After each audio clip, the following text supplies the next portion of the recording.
Kalluvathukkal Samudra library arts and sports club ബാലവേദിയുടെ ആഭിമുഖ്യത്തിൽ നടന്നുവന്ന വായനാക്കളരിയുടെ ഭാഗമായി 25-ാം ദിനത്തിൽ സ്നേക് മാസ്റ്റർ എന്നറിയപ്പെടുന്ന വാവ സുരേഷ് പാമ്പുകളെക്കുറിച്ച് ബോധവൽക്കരണ ക്ലാസ് നയിച്ചു. ഇതിനോടനുബന്ധിച്ച് നടന്ന പൊതുയോഗം കൊല്ലം ജില്ലാ യുവജന പ്രോഗ്രാം ഓഫീസർ ബിന്ദു VS ഉദ്ഘാടനം ചെയ്തു.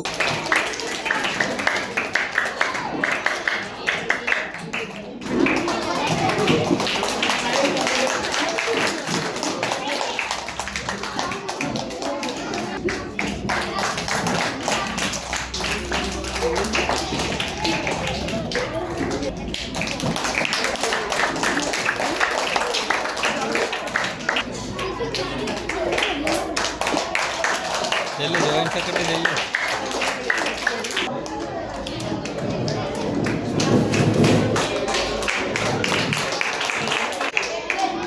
2-3 പ്രാവശ്യം ഈ സ്ഥാപനത്തിൽ വരാനും ഈ സ്ഥാപനവുമായി ബന്ധപ്പെട്ട് പ്രവർത്തിക്കാനും കഴിഞ്ഞതൊരു പുണ്യമായാണ് ഞാൻ കരുതുന്നത്. ഇന്ന് ഇങ്ങനെ വിളിച്ചപ്പോൾ ഒരു കാരണവശാലും വരാൻ പറ്റുമെന്ന് ഞാൻ വിചാരിച്ചില്ല. കാരണം എനിക്കിപ്പോൾ കൊല്ലം ജില്ലയുടെ മാത്രമല്ല ഇടുക്കി ജില്ലയുടെയും കൂടി ചുമതലയുണ്ട്. അപ്പം തൊടുപുഴ ജില്ലാ ഓഫീസുണ്ട്, മൂന്നാർ ദേവികുളത്ത് നമ്മുടെ ഒരു ദേശീയ സാഹസിക അക്കാദമിയുണ്ട്. ഈ 3 സ്ഥലങ്ങളിലെയും കാര്യങ്ങളുമായി ബന്ധപ്പെട്ട് എന്നും യാത്രയിലാണ്. അപ്പോൾ അതിനകത്ത് കൊല്ലം ജില്ലാ ഓഫീസിലെ കാര്യങ്ങളൊക്കെ വളരെ കുറച്ച് സമയം കൊണ്ട് ചെയ്തു തീർത്ത് പിന്നെ ജില്ലാ പദ്ധതിയുമായി ബന്ധപ്പെട്ട കാര്യങ്ങൾക്ക് ഇതിനൊക്കെയായിട്ട് നല്ല തിരക്കിലിരുന്നപ്പോഴാണ് ശ്രീ റുവൽ സിംഗ് എന്നോട് ഈ വായനക്കളരിയുമായി ബന്ധപ്പെട്ട് പരിപാടിക്ക് പങ്കെടുക്കണം എന്നാവശ്യപ്പെട്ടത്. നേരത്തെ തന്നെ ഒരു ദിവസം എന്നോട് പറഞ്ഞിരുന്നു. അപ്പോൾ എനിക്ക് സൗകര്യമുള്ളൊരു ദിവസം ഞാൻ വിളിക്കാമെന്ന് പറഞ്ഞു. പക്ഷേ എനിക്ക് വിളിക്കാൻ കഴിഞ്ഞില്ല. അദ്ദേഹം വീണ്ടും വിളിച്ചിട്ട് 20ഓ 21ഓ ഏത് ദിവസമാണ് വരാൻ പറ്റുന്നതെന്ന് ചോദിച്ചു. അപ്പോൾ ഞാൻ പറഞ്ഞു നാളെ എനിക്ക് തൊടുപുഴ നമ്മുടെ കായിക വകുപ്പിൻ്റെ ലഹരിക്കെതിരെയുള്ള പരിപാടിയിൽ മാരത്തോണും വാക്കത്തോണും ഒക്കെ സംഘടിപ്പിക്കുന്നുണ്ട്, മിനിസ്റ്ററൊക്കെ പങ്കെടുക്കുന്ന.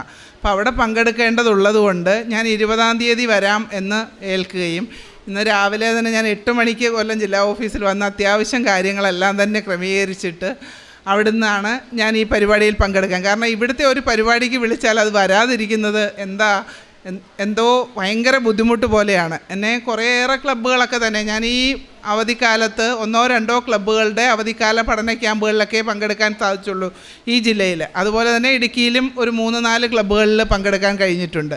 പക്ഷേ ഇവിടുത്തെ ഒരു പരിപാടിക്ക് വിളിക്കുമ്പോൾ വരാതിരുന്നാൽ അതൊരു എന്തോ ഒരു വലിയ നഷ്ടം പോലെയാണ് എനിക്ക് തോന്നാറുള്ളത്. അതുകൊണ്ട് തന്നെയാണ് എത്ര ബുദ്ധിമുട്ടാണെങ്കിലും ഇവിടെ എത്തണമെന്ന് ഞാൻ ആഗ്രഹിച്ചത്. അതുപോലെ തന്നെ വളരെ അടുത്ത് പരിചയപ്പെടാനും സംസാരിക്കാനും ഒക്കെ ഞാൻ ആഗ്രഹിച്ചിരുന്ന ഒരാളാണ് സ്നേക് മാസ്റ്റർ ശ്രീ വാവ സുരേഷ്.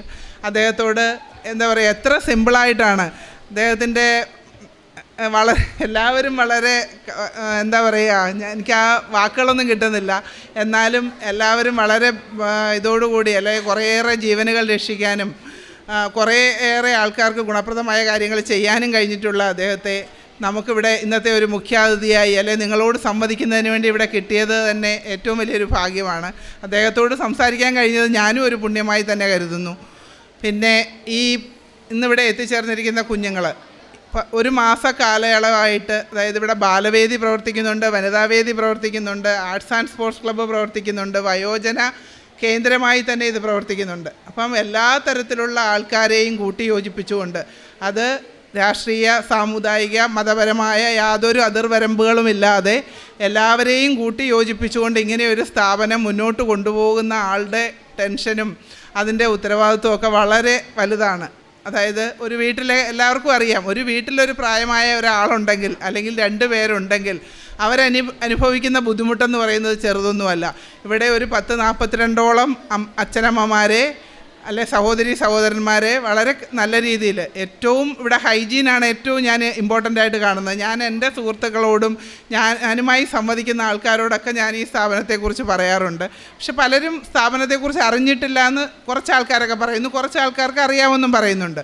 അപ്പം ഒരു പ്രാവശ്യം വന്ന് കയറിയ അല്ലെങ്കിൽ വന്ന് ഇവിടുത്തെ കാര്യങ്ങളെക്കുറിച്ച് മനസ്സിലാക്കിയ ഒരാൾക്ക് മാത്രമേ വേറൊരാളോട് പറയാൻ പറ്റുള്ളൂ. നമ്മൾ എത്ര അഡ്വർടൈസ്മെൻറ്റ് കൊടുത്താലും അല്ലെങ്കിൽ മറ്റെല്ലാ സോഷ്യൽ മീഡിയ വഴിയും മറ്റ് ന്യൂസ് പേപ്പറുകൾ വഴിയും ഒക്കെ പരസ്യം കൊടുത്താലും ഇവിടെ വന്ന് ഇവിടുത്തെ സാഹചര്യങ്ങൾ മനസ്സിലാക്കി അതിനെക്കുറിച്ച് മറ്റുള്ളവരുമായി സംവദിക്കുമ്പോൾ ഉണ്ടാകുന്ന ആ ഒരു പബ്ലിസിറ്റി എന്ന് പറയുന്നത് അതൊരു വലിയ കാര്യം തന്നെയാണ്. കാരണം ഞാനുമായി ബന്ധപ്പെട്ട ആൾക്കാരോടൊക്കെ തന്നെ ഞാൻ ഈ സ്ഥാപനത്തെക്കുറിച്ചും ഇതിൻ്റെ പ്രവർത്തനങ്ങളെക്കുറിച്ചും ഒക്കെ കിട്ടുന്ന അവസരങ്ങളിലൊക്കെ പറയാറുണ്ട്. അത് ഇപ്പോൾ സ്ഥാപനത്തിനൊരു പബ്ലിസിറ്റി എന്നുള്ള നിലയിലല്ല, പക്ഷേ എനിക്ക് മനസ്സിലാക്കിയതും ഞാൻ മനസ്സിലാക്കിയതും എനിക്ക് തോന്നിയതുമായ കാര്യങ്ങളാണ് ഞാൻ മറ്റുള്ളവരോട് പറയുന്നത്.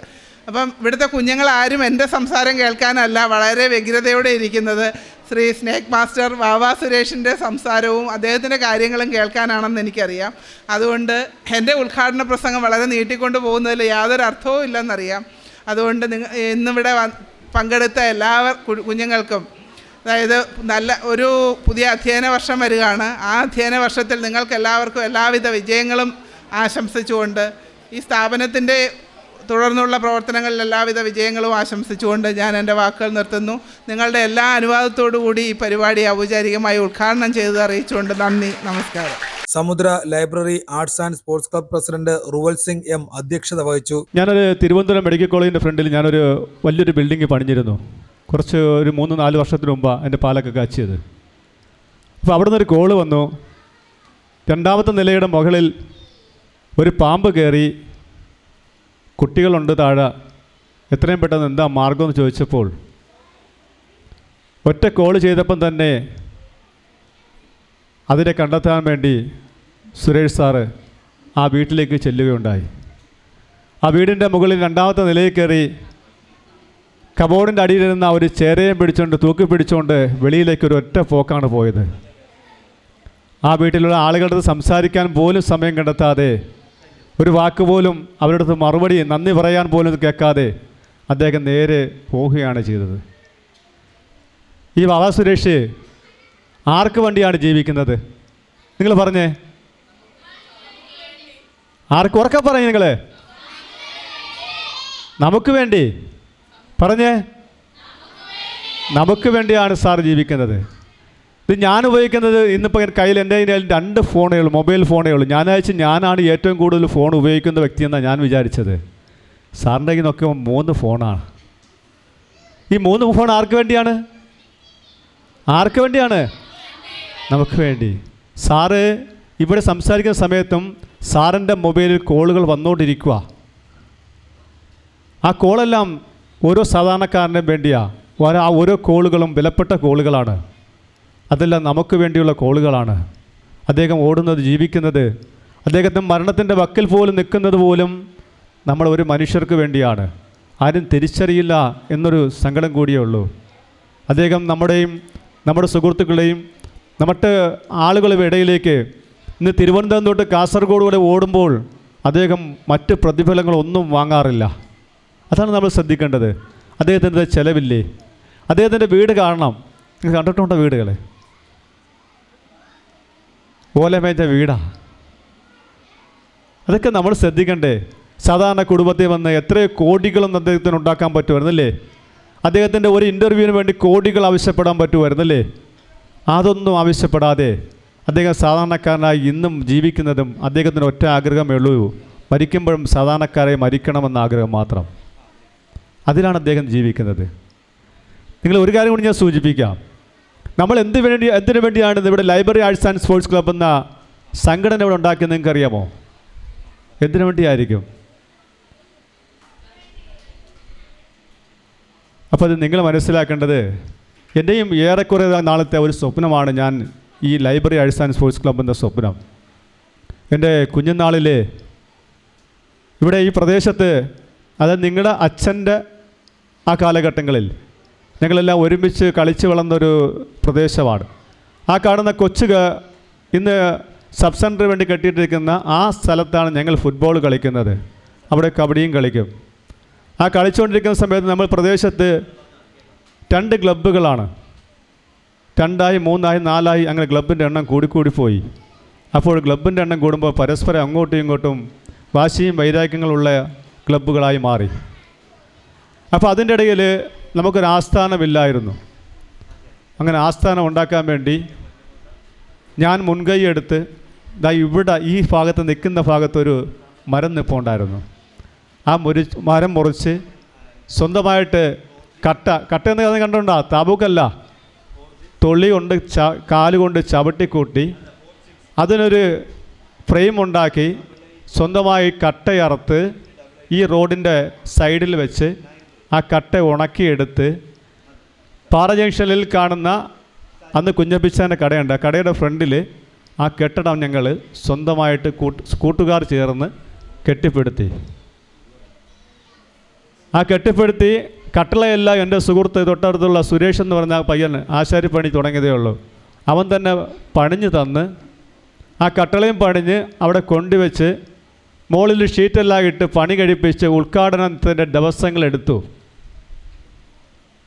മറ്റന്നാൾ ഉദ്ഘാടനം ചെയ്യാൻ പോകുന്ന ആ മുഹൂർത്തത്തിൽ നിൽക്കുമ്പോൾ കൊല്ലത്ത് നിന്ന് ഒരു വണ്ടി നിറയെ പോലീസുകാർ വന്ന് ഈ കെട്ടിടം ഒരു നിമിഷം കൊണ്ട് ഇടിച്ച് പൊളിച്ച് നിരപ്പാക്കി. ഇതുകൊണ്ട് കാഴ്ചക്കാനായി മാത്രം മാറി നിൽക്കേണ്ട ഒരു സാഹചര്യമാണ് എനിക്കന്നുണ്ടായത്. അന്ന് വാവിട്ട് കരഞ്ഞ അമ്മമാർ ഈ പ്രദേശത്തുണ്ട്. എൻ്റെ കൂടെ പഠിച്ച സുഹൃത്തുക്കളുടെ അമ്മമാരാണ്. പക്ഷെ അന്ന് മുതൽ എനിക്കൊരു വാശിയുണ്ടായിരുന്നു, സ്വന്തമായ ഒരു കെട്ടിടം പടുത്തുയർത്താനും അതിന് ഈ പ്രദേശത്തെ കുട്ടികൾക്ക് വേണ്ടി ഒരു ലൈബ്രറിയും ആർട്സ് ആൻഡ് സ്പോർട്സ് ക്ലബ്ബും എന്ന പ്രസ്ഥാനം ഉണ്ടാക്കണമെന്ന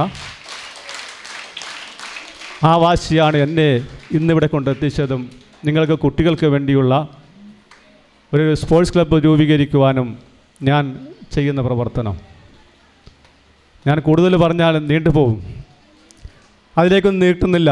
ഇനി അടുത്ത ദിവസം ബാക്കിയുള്ള കാര്യങ്ങൾ ഞാൻ സൂചിപ്പിക്കാം. നിങ്ങൾക്ക് ബാഗും പുസ്തകവും മേടിച്ചിരുന്ന കഥകൾ അടുത്ത ദിവസം ഞാൻ പറഞ്ഞ് മതിയാക്കാം. എങ്കിൽ ഇനി ഒരാൾ കൂടി നമുക്ക് ഈ പ്രസംഗം സംസാരിക്കാറുണ്ട്. അത് ഗീത ടീച്ചറാണ്.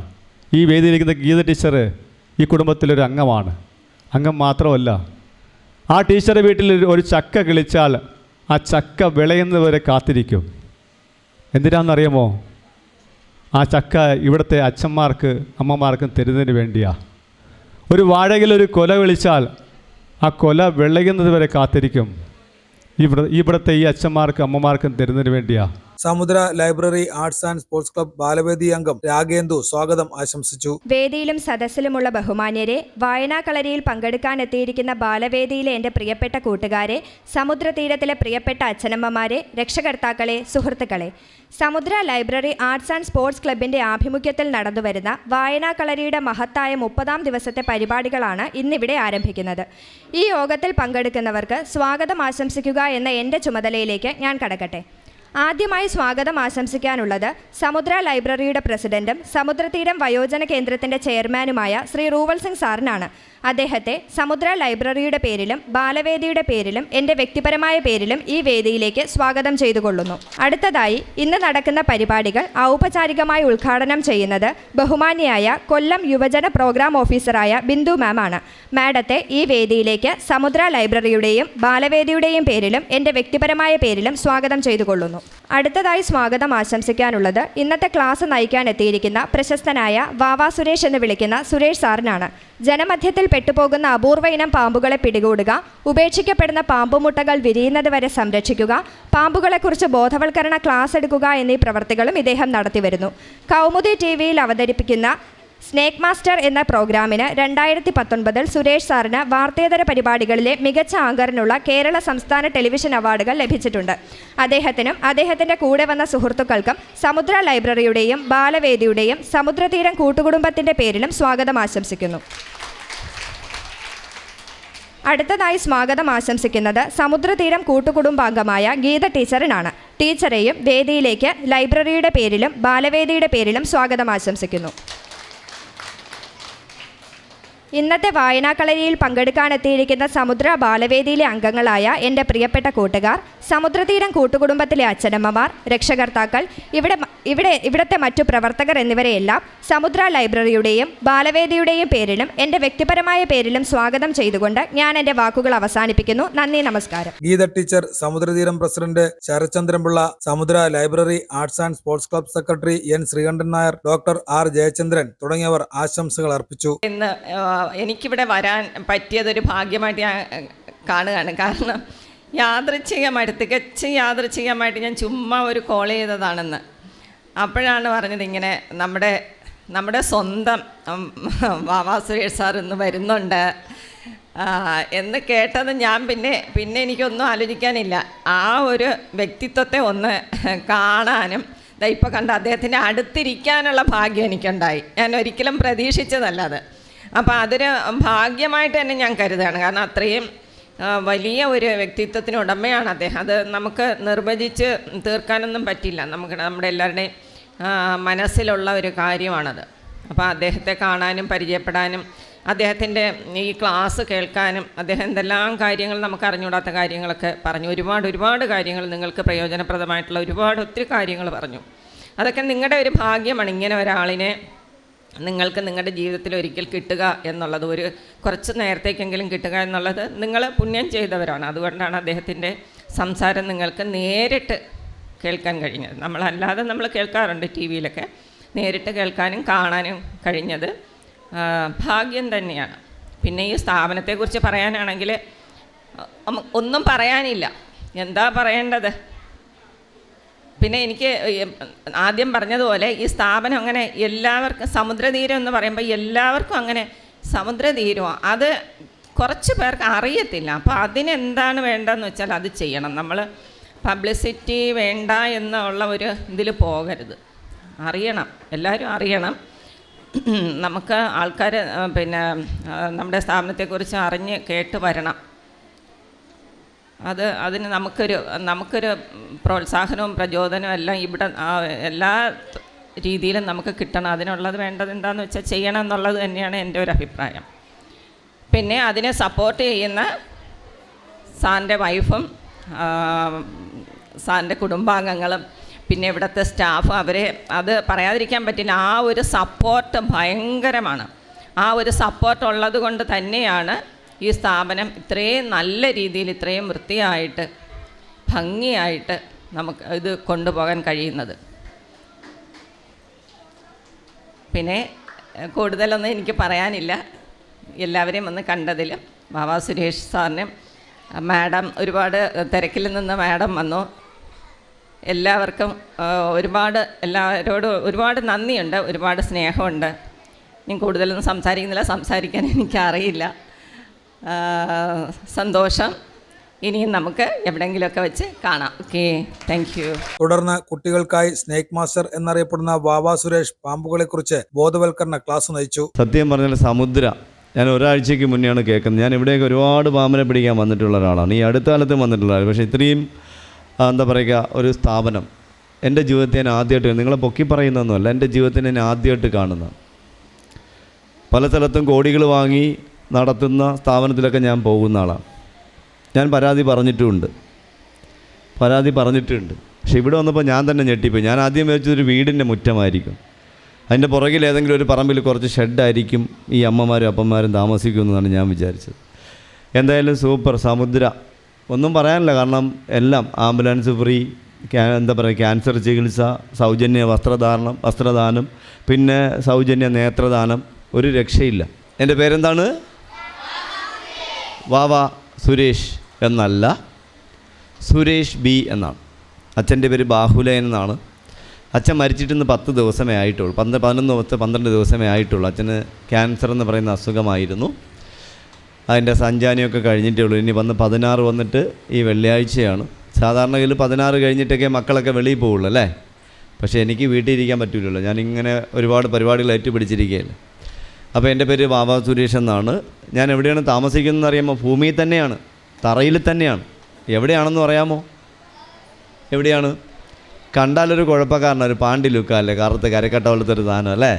നിങ്ങളെല്ലാവരും ഇങ്ങനെയല്ല വിചാരിച്ചൊരു വെളുത്ത് തുടുത്തിട്ടൊരു സാധനം ഇരിക്കുന്നത്, കാണ്ടാമൃഗം പോലെ ഇരിക്കുന്ന സാധനം ഇരിക്കും, അല്ലെ കാട്ടുപോത്തിനെ പോലെ ഇരിക്കുന്ന സാധനം എന്ന് വിചാരിച്ചല്ലേ. അപ്പോൾ നോക്കിയപ്പോൾ വലിയ കുഴപ്പമില്ലാത്ത തെറ്റില്ലാത്ത ഗ്ലാമറൊക്കെ ഉണ്ട്. ഞാൻ രാവിലെ 2000 രൂപ കൊടുത്താണ് പുട്ടിയിട്ടത്. ഇവിടെയൊക്കെ കുഴിയായിരുന്നു, എല്ലാം നികത്തി എടുത്തതേ ഉള്ളൂ. കോൺക്രീറ്റുകാർക്കാണ് പണി കൊടുത്തിരുന്നത്, ഇപ്പോൾ രാവിലെ റെഡിയാക്കി എടുത്തതേ ഉള്ളൂ. അപ്പോൾ നിങ്ങളുടെ ഇവിടെയൊക്കെ എന്നെ ഇവിടെ കണ്ടിട്ടുള്ള മക്കളൊന്ന് കൈപൊക്കി. അടുത്ത കാലത്ത് ഇവിടെ ഒരു വീട്ടിൽ പാമ്പിനെ പിടിക്കാൻ വന്നിട്ടുണ്ടായിരുന്നു. ഇവിടെ മോനുണ്ടായിരുന്നു അല്ലേ, ഈ പുറകിൽ വന്നപ്പോഴാണ്. ഉണ്ടായിരുന്നോ? ഉണ്ടായിരുന്നു. ഞാനിവിടെ പാമ്പിനെ പിടിക്കാൻ അടുത്ത കാലത്ത് വന്നിട്ടുണ്ടായിരുന്നു. അപ്പോൾ എൻ്റെ മേഖല എന്താണെന്നറിയാം. ഞാൻ അയ്യയ്യേ പങ്കം പുറകിൽ സംസാരിക്കുന്ന ആരാത്? അയ്യേ നാണക്കേട്. ഇച്ചിച്ചി ബേ എന്നെ കേട്ടോ, ചേച്ചി ബേ. എല്ലാവരും അവിടെ സംസാരിക്കുന്നു. അപ്പോൾ എൻ്റെ നാട്, ഞാൻ മലയാളിയാണ്, കേരളത്തുകാരനാണ്. തിരുവനന്തപുരം ജില്ലയിൽ ശ്രീകാര്യം എന്ന് പറഞ്ഞ സ്ഥലത്താണ് ഞാൻ ജനിച്ചതും വളർന്നതൊക്കെ. ഇപ്പോഴും ജീവിക്കുന്നത് മെഡിക്കൽ കോളേജിലെ ലോഡ്ജിലാണ്. 5 വർഷമായി സുഖമായിട്ട് പോകുന്നു.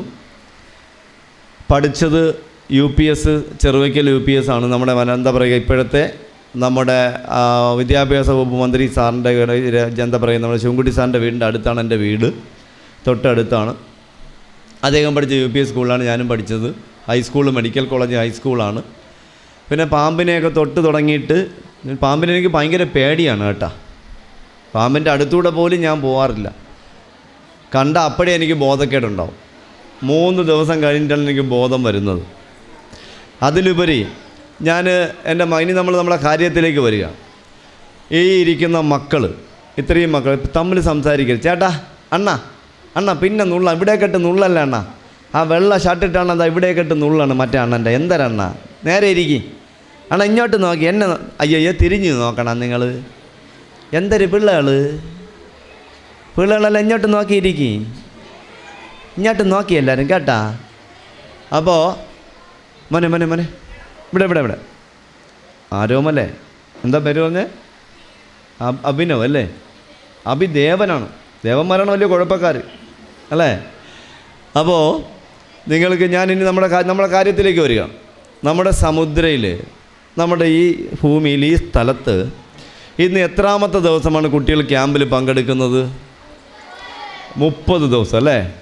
ഞാൻ ഈ ക്യാമ്പുകൾ ഒരുപാട് പങ്കെടുക്കുന്നുള്ളതാണ്. എനിക്ക് തോന്നുന്നു എൻ്റെ ഓർമ്മയിൽ 30 ദിവസം പങ്കെടുത്ത ഒരു ക്യാമ്പും ഉണ്ടായിട്ടില്ല. ഇപ്പോൾ 30 ദിവസം. എൻ്റെ ചോദ്യത്തിലേക്ക് ഞാൻ നിങ്ങളെ തമാശ ഉറപ്പിക്കാൻ വേണ്ടി വന്നതല്ല, നിങ്ങൾ പഠിച്ചത് ഓർമ്മിപ്പിക്കാൻ വേണ്ടി വന്ന ഒരാളാണ്. 30 ദിവസം കൊണ്ട് നിങ്ങളിവിടെ എത്ര ക്ലാസ്സുകൾ അറ്റൻഡ് ചെയ്തു?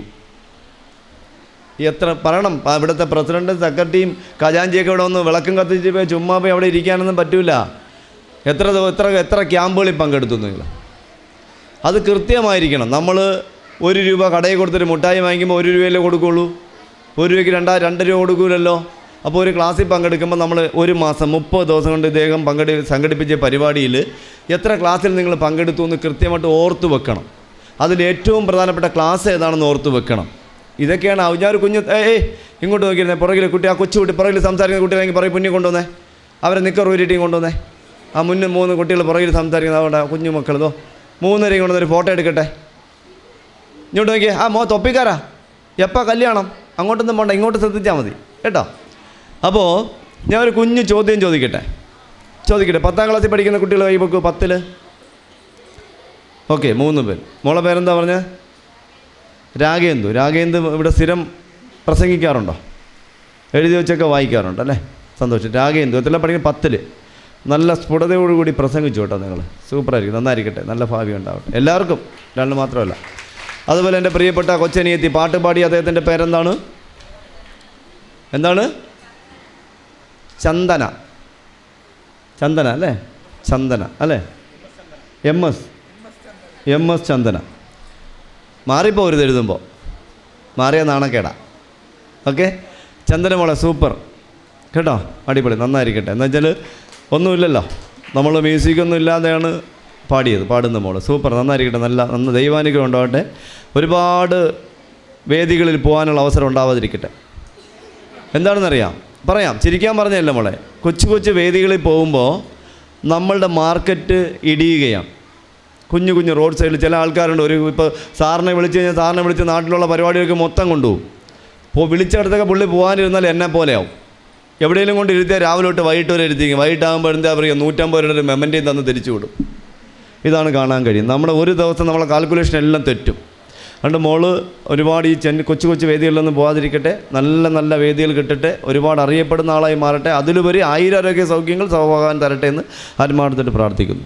അതുപോലെ നിങ്ങൾ ഇവിടെ ജോലി ചെയ്യുന്നവർ, നിങ്ങളെല്ലാവരും 12ഓളം പേരുണ്ടെന്ന് പറഞ്ഞു. അമ്മമാർ കഞ്ഞി വെക്കുന്നതായിരുന്നു, ഈ അപ്പന്മാരെയൊക്കെ നോക്കുന്നതായിരുന്നാലും മെഡിസിൻ എടുത്ത് കൊടുക്കുന്നത്. മാനേജർ എന്ന് പറഞ്ഞ ഒരാൾ ഇവിടെ കണ്ടിരുന്നു. ഇവിടെ ഒരു ചുവന്ന ഷർട്ടിട്ട ആൾ മാനേജർ എന്നും പറഞ്ഞുകൊണ്ട് പെൺകുട്ടി അതിലേ കൂടെ പോകുന്നുണ്ട്. എൻ്റെ വൈഫെന്നോ എന്തെന്നാ ഒരാൾ അന്നൊക്കെ പറയുന്നുണ്ട്. അപ്പോൾ എൻ്റെ പുറകിലൂടെയൊക്കെ പോകുന്നുണ്ട്. അപ്പോൾ അവരെയൊക്കെ ഞാനിങ്ങനെ ഒപ്പി എടുത്തിട്ടുണ്ടായിരുന്നു എൻ്റെ കണ്ണിൽ എല്ലാവരും. അപ്പോൾ എല്ലാവർക്കും 1000 ആരോഗ്യ സൗഖ്യം നേരുന്നു. പ്രത്യേകിച്ച് ഇത്രയും എന്താ പറയുക, മാഡം പറഞ്ഞ പോലെ 3 പ്രാവശ്യമാണ് ഇവിടെ വന്നിട്ടുള്ളത്. സ്വന്തം കൊല്ലം ജില്ലയുടെ ആളാണ്, എന്നിട്ട് 3 പ്രാവശ്യമേ വന്നിട്ടുള്ളത്. എന്ത് നാണക്കേടല്ലേ? 4ാമത്തെ പ്രാവശ്യമേ വന്നിട്ടുള്ളൂ. ഇനി ഒരു 100 പ്രാവശ്യം വരാനുള്ള അവസരം ഉണ്ടാവട്ടെ എന്ന് സർവേശ്വരൻ ആത്മാർത്ഥത്തിൽ പറയുന്നത്. അതോടൊപ്പം തന്നെ കൊച്ചു മക്കളോട് ചോദ്യം ചോദിക്കട്ടെ. നമ്മളൊരു എന്താ പറയുക, നിങ്ങൾ ഇതൊരു പഠന ക്യാമ്പാണ് അല്ലേ, 30 ദിവസം നടക്കുന്നത് ഒരു ശിബിരമാണ്, ഒരു വലിയ സംഭവം, മെഗാ സംഭവമാണ്. ഒരു കുഞ്ഞു ചോദ്യം ഞാൻ ചോദിക്കട്ടെ. ഭാരതത്തിൻ്റെ ആദ്യത്തെ ദേശീയ മൃഗത്തിൻ്റെ പേരെന്താണ്? ഭാരതത്തിൻ്റെ പാമ്പ് മൃഗമല്ല, ഉരകമാണ്, ഇഴജന്തുവാണ്. മൃഗം കാലും കൈയും ഉള്ളതാണ് മൃഗങ്ങൾ. ഇപ്പം കാലും കൈയുള്ളത് പല്ലിക്ക് കാലുണ്ട്, എന്താ പറയുക, അരണയ്ക്ക് കാലുണ്ട്, ഓന്തിന് കാലുണ്ട്, മരപ്പട്ടിക്ക് കാലുണ്ട്, അതൊക്കെ ഉരകങ്ങളാണ്. ആമയ്ക്ക് കാലുണ്ട്. ഇതാണ് പാമ്പ് ഉരകമാണെന്ന് ഞാൻ പറഞ്ഞു. ഏത് പൊട്ടനാ പറഞ്ഞത്? സിംഹം അല്ലേ? അല്ല, ഏതാണ്? കടുവ. ആദ്യത്തെയാണ് ഞാൻ ചോദിച്ചത്, ഇപ്പോഴത്തെ അല്ല. 10ാം ക്ലാസ്സിൽ പഠിക്കുന്ന കുട്ടികൾ ഓർത്തു വെക്കുക, ഭാരതത്തിൻ്റെ ആദ്യത്തെ ദേശീയ മൃഗം അതാ മറ്റേ പുറകിരിക്കുന്ന ചേച്ചി പറഞ്ഞതാ, നിൻ്റെ നെഞ്ചാമുടിയിലിട്ട് ഇടിച്ചെരിഞ്ഞ പറഞ്ഞിട്ടുണ്ട് കേട്ടല്ലോ. ആ പുറകിരിക്കുന്ന ഒരു അമ്മുമ്മ പറഞ്ഞു തന്ന അല്ലേ? ആ ശരി. അപ്പോൾ ഭാരതത്തിൻ്റെ ദേശീയ മൃഗം എന്താണ്? കാണ്ടാമൃഗം. കേട്ടിട്ടുണ്ടോ? ആദ്യത്തെയാണ്, ഇപ്പോഴത്തെ അല്ല. ആദ്യത്തെ ദേശീയ മൃഗം കാണ്ടാമൃഗമാണെന്ന് മറന്നു പോകായിരിക്കും. പിന്നെ ഒരു കുഞ്ഞു തമാശ ചോദിക്കട്ടെ. കേരളത്തിൽ രാജവെമ്പാലയുടെ കിങ് കോബ്രയുടെ കടിയേറ്റ് മരണപ്പെട്ട ഒരു സംഭവമുണ്ട്, ഒരേ ഒരു സംഭവം. അത് എവിടെയാണ്, ഏത് ജില്ലയാണ്, ഏത് സ്ഥാപനമാണ്, ആളിൻ്റെ പേരെന്താണ് പറയാൻ പറ്റുമോ? രാജവെമ്പാലയുടെ കടിയേറ്റ് മരണപ്പെട്ട ഒരു സംഭവം കേരളത്തിൽ തിരുവനന്തപുരം ജില്ലയിൽ. എവിടെയാണ്? തിരുവനന്തപുരം ജില്ലയിൽ മൃഗശാലയിൽ. കേട്ടിട്ടുണ്ടോ? മൃഗശാലയിൽ പോയിട്ടുണ്ടോ? മൃഗശാലയിൽ പാമ്പിനെ സംരക്ഷിച്ചിരുന്ന പാമ്പ് സംരക്ഷകനായ ഹർഷാദ് എന്ന് പറയുന്ന ചെറുപ്പക്കാരനാണ് രാജവെമ്പാലയുടെ കടിയേറ്റ് മരിച്ചത്. പക്ഷേ അത് കടിയല്ല, അത് സൂയിസൈഡായിരുന്നു, ആത്മഹത്യയായിരുന്നു. അത് ലോകത്തിൽ ആത്മഹത്യയാണെന്ന് പറഞ്ഞാൽ ഞാൻ മാത്രമാണ്. അത് ആത്മഹത്യയായിരുന്നു, സ്വാഭാവികമായിട്ടുള്ള കടിയല്ല. അപ്പോൾ പാമ്പിനെ കൊണ്ട് പിടിപ്പിച്ച് കടിച്ച് മരണം സ്വീകരിച്ച ഒരാളാണ്. അപ്പോൾ എൻ്റെ ചോദ്യം അതല്ല. നമ്മുടെ ദേശീയ പക്ഷി, ഇപ്പോഴത്തെ പക്ഷിയുടെ പേരെന്താണ്? ഏതാണ്? മലമുഴക്കിയല്ല. ഏതാണ്? മയിലിൻ്റെ ഇംഗ്ലീഷ് എന്താണ്? പീകോക്ക് അല്ലേ? ദേശീയ പക്ഷി. ദേശീയ മൃഗം, ഇപ്പോഴത്തെ ദേശീയ മൃഗം കടുവ അല്ലേ? കടുവയുടെ എന്താ പറയുക, ഇംഗ്ലീഷ് എന്താണ്? ടൈഗർ അല്ലേ? ടൈഗർ. എൻ്റെ ചോദ്യം ഇതാണ്, എന്നാൽ ഇപ്പോഴത്തെ ദേശീയ ഉരകം, വയറുരയുന്ന ഉരകത്തിൻ്റെ പേരെന്താണ്? ഏതാണ്? പാമ്പെന്ന് പറയുമ്പോൾ ചേരയും പാമ്പാണ്, അടിച്ചുകൊണ്ട് കമന്ന് കിടക്കുന്നത് പാമ്പാണ്, അതെല്ലാം പാമ്പാണ്. അതൊന്നുമല്ല, ഒരേ ഒരെണ്ണം പാമ്പ്, അതിൻ്റെ പേരെന്താണ്? ഏതാണ്? രാജവെമ്പാല എന്നറിയപ്പെടുന്ന, കിങ് കോബ്ര എന്നറിയപ്പെടുന്ന, കരിഞ്ചാത്തി എന്നറിയപ്പെടുന്ന, കരിങ്കോമാളി എന്നറിയപ്പെടുന്ന, ശംഖുമാല എന്നറിയപ്പെടുന്ന അതിഥിയാണ് നമ്മുടെ ദേശീയ ഉരകം. എന്നാൽ എൻ്റെ ചോദ്യം അതല്ല. ഈ ദേശീയ ഉരകത്തിൻ്റെ ഭാരതത്തിലെ ആദ്യത്തെ പേരെന്താ? ദേശീയ ഉരകം രാജവെമ്പാലയാണ്. രാജവെമ്പാലയുടെ ആദ്യത്തെ പേര്, ഭാരതത്തിലെ ആദ്യത്തെ പേരെന്താ? കൃഷ്ണസർപ്പം എന്നാണ്. എന്താണ്? കൃഷ്ണസർപ്പം. കേട്ടിട്ടുണ്ടോ? കൃഷ്ണസർപ്പം. എനിക്ക് എത്രത്തോളം കടികൾ കിട്ടിയിട്ടുണ്ട്? എനിക്ക് പാമ്പുകളെ, ചേരാമൂർഖൻ, അണലി, അങ്ങനെ ഇതിൻ്റെ എല്ലാം കൂടി എത്ര കടി കിട്ടിക്കാണും? 4000-ലേറെ കടികളുണ്ട്. അതിൽ 400ഓളം പ്രാവശ്യം മൂർഖൻ്റെയും അണലിയുടെയും കടികളുണ്ട്. അതിൽ 16 പ്രാവശ്യം ക്രിട്ടിക്കലായി, 4 പ്രാവശ്യം വെന്റിലേറ്ററിലും 12 പ്രാവശ്യം ICUലും കിടക്കാനുള്ള ഭാഗ്യമുണ്ടായി. അതിലൊന്നാണ് ഇങ്ങനത്തെ ആദ്യത്തെ കടി. കണ്ടോ? ആദ്യത്തെ കടി നിങ്ങളിങ്ങനെ വിളിച്ചതല്ല, ആദ്യത്തെ കടി. കണ്ടോ? ആദ്യത്തെ കടി ഇങ്ങനെയാണ്, മടങ്ങുന്ന ഒരു കൈയിൽ. രണ്ടാമത്തെ കടി ഇവിടെയാണ്, മൂന്നാമത്തെ കടി ഇവിടെയാണ്, നാലാമത്തെ കടി ഈ വിരലിലാണ്, അഞ്ചാമത്തത് ഇങ്ങനെ ഇരിക്കുന്നു. കണ്ടോ? മടങ്ങുകയില്ല. കണ്ടോ? ആറാമത്തെ കണ്ടോ? വിരൽ മുറിച്ച് ഇങ്ങനെ 14 കടി. ഇപ്പോൾ ഈ അടുത്ത അവസാനം കിട്ടി, കഴിഞ്ഞ ഡിസംബറിൽ കിട്ടിയാണ്. ഇങ്ങനെ മടങ്ങുകയില്ല. കണ്ടോ? അതാരും അറിഞ്ഞിട്ടില്ല. ഡിസംബറിൽ കിട്ടി, നവംബറിൽ ഇവിടെയും കിട്ടി. ഈ കഴിഞ്ഞ അവന് മുമ്പേ കോട്ടയത്ത് നിന്ന് കിട്ടിയാണ് എല്ലാവരും അറിഞ്ഞത് അല്ലേ? അപ്പോൾ എൻ്റെ പ്രിയപ്പെട്ട മക്കളോട് എൻ്റെ ഒരു കുഞ്ഞു ചോദ്യം ചോദിക്കട്ടെ. ഒരു കുഞ്ഞു ചോദ്യം. പാമ്പിന് എല്ലാവർക്കും ഇഷ്ടമാണോ? എല്ലാവർക്കും ഇഷ്ടമാണോ? നിങ്ങളുടെയൊക്കെ വീട്ടിൽ പാമ്പുള്ള ഒരു കൈ പൊക്കൂ. അതെ, മോൻ്റെ ഉണ്ടെന്ന് പറഞ്ഞ മോൻ ഇവിടെ, മോൻ്റെ വീട്ടിൽ ബാക്കിയുള്ളവരൊക്കെ കൈ താത്തടൂ. ആ വീട്ടിൽ പാമ്പുണ്ടെന്ന് പറഞ്ഞാൽ മോൻ മാത്രം കൈ പൊക്കൂ. ആ മോൻ എണീറ്റ് നിൽക്കൂ. മോൻ്റെ പേരെന്താണ്? സൂരജാ? സൂരജ് എത്രയിൽ പഠിക്കുന്നു? 8ാം ക്ലാസ്സിൽ പഠിക്കുന്നു. സൂരജ് മോൻ്റെ വീട്ടിലുള്ള പാമ്പിൻ്റെ പ്രായം മാമൻ പറയട്ടെ. സൂരജ് മോൻ കൈകാത്തിട്ടുള്ളൂ. സൂരജ് മോൻ 8ാം ക്ലാസ്സിൽ പഠിക്കുന്നു. 8 × 5 = 13 വയസ്സുള്ള മോൻ്റെ വീട്ടിലെ പാമ്പിൻ്റെ പ്രായം 40 വയസ്സാണ്. അച്ഛനാണ് അല്ലേ പാമ്പാവുന്നത്? കൊച്ചിക്കള്ള, എനിക്ക് മനസ്സിലായല്ലോ, ഞാൻ പിടിക്കുമല്ലോ. ഓക്കെ, ശരി ശരി ശരി. ഇനി അടുത്ത കൈപോക്കിയ ആൾ പറയൂ. അടുത്ത കൈപോക്കിയ ആൾ എവിടെ? ആ കൈപോക്ക് മോനെ. മോൻ കൈപോക്കിയോ? മോൻ്റെ പേരെന്താ? സൈലൻ. മോൻ്റെ പേരെന്താ? ദക്ഷിൺ. സച്ചിൻ, മറ്റേ മടലുകൊണ്ട് അടിക്കുന്ന ആള് അല്ലേ? സഞ്ജയ്, മറ്റേ തോക്കും കൊണ്ടിരുന്ന് ജയിലിലായ ആള്, ഹിന്ദി സിനിമ കാണാൻ അല്ലേ? സഞ്ജയ് ദത്ത് അല്ലേ? സഞ്ജയ് എത്രല്ല പഠിക്കണേ? 6ാം ക്ലാസ്സിൽ പഠിക്കുന്നു. 6 × 5 = 11 വയസ്സല്ലേ? 11 വയസ്സുള്ള മോൻ്റെ വീട്ടിലുള്ള പാമ്പിൻ്റെ പ്രായം ഞാൻ പറയട്ടെ. ഒരു 65 വയസ്സ്. അപ്പൂപ്പനാണല്ലേ? അപ്പൂപ്പൻ നന്നായിട്ട് അടിക്കുമല്ലേ? കൊച്ചു കള്ള ഇന്നാൾ ക്യൂവിൽ നിൽക്കുന്നത് ഞാൻ കണ്ടതാണ്. അവിടെ മെഡിക്കൽ സ്റ്റോറിൻ്റെ പെണ്ണിൽ കള്ളം പറയല്ലേ? അപ്പൂപ്പ ഇല്ല. അപ്പോൾ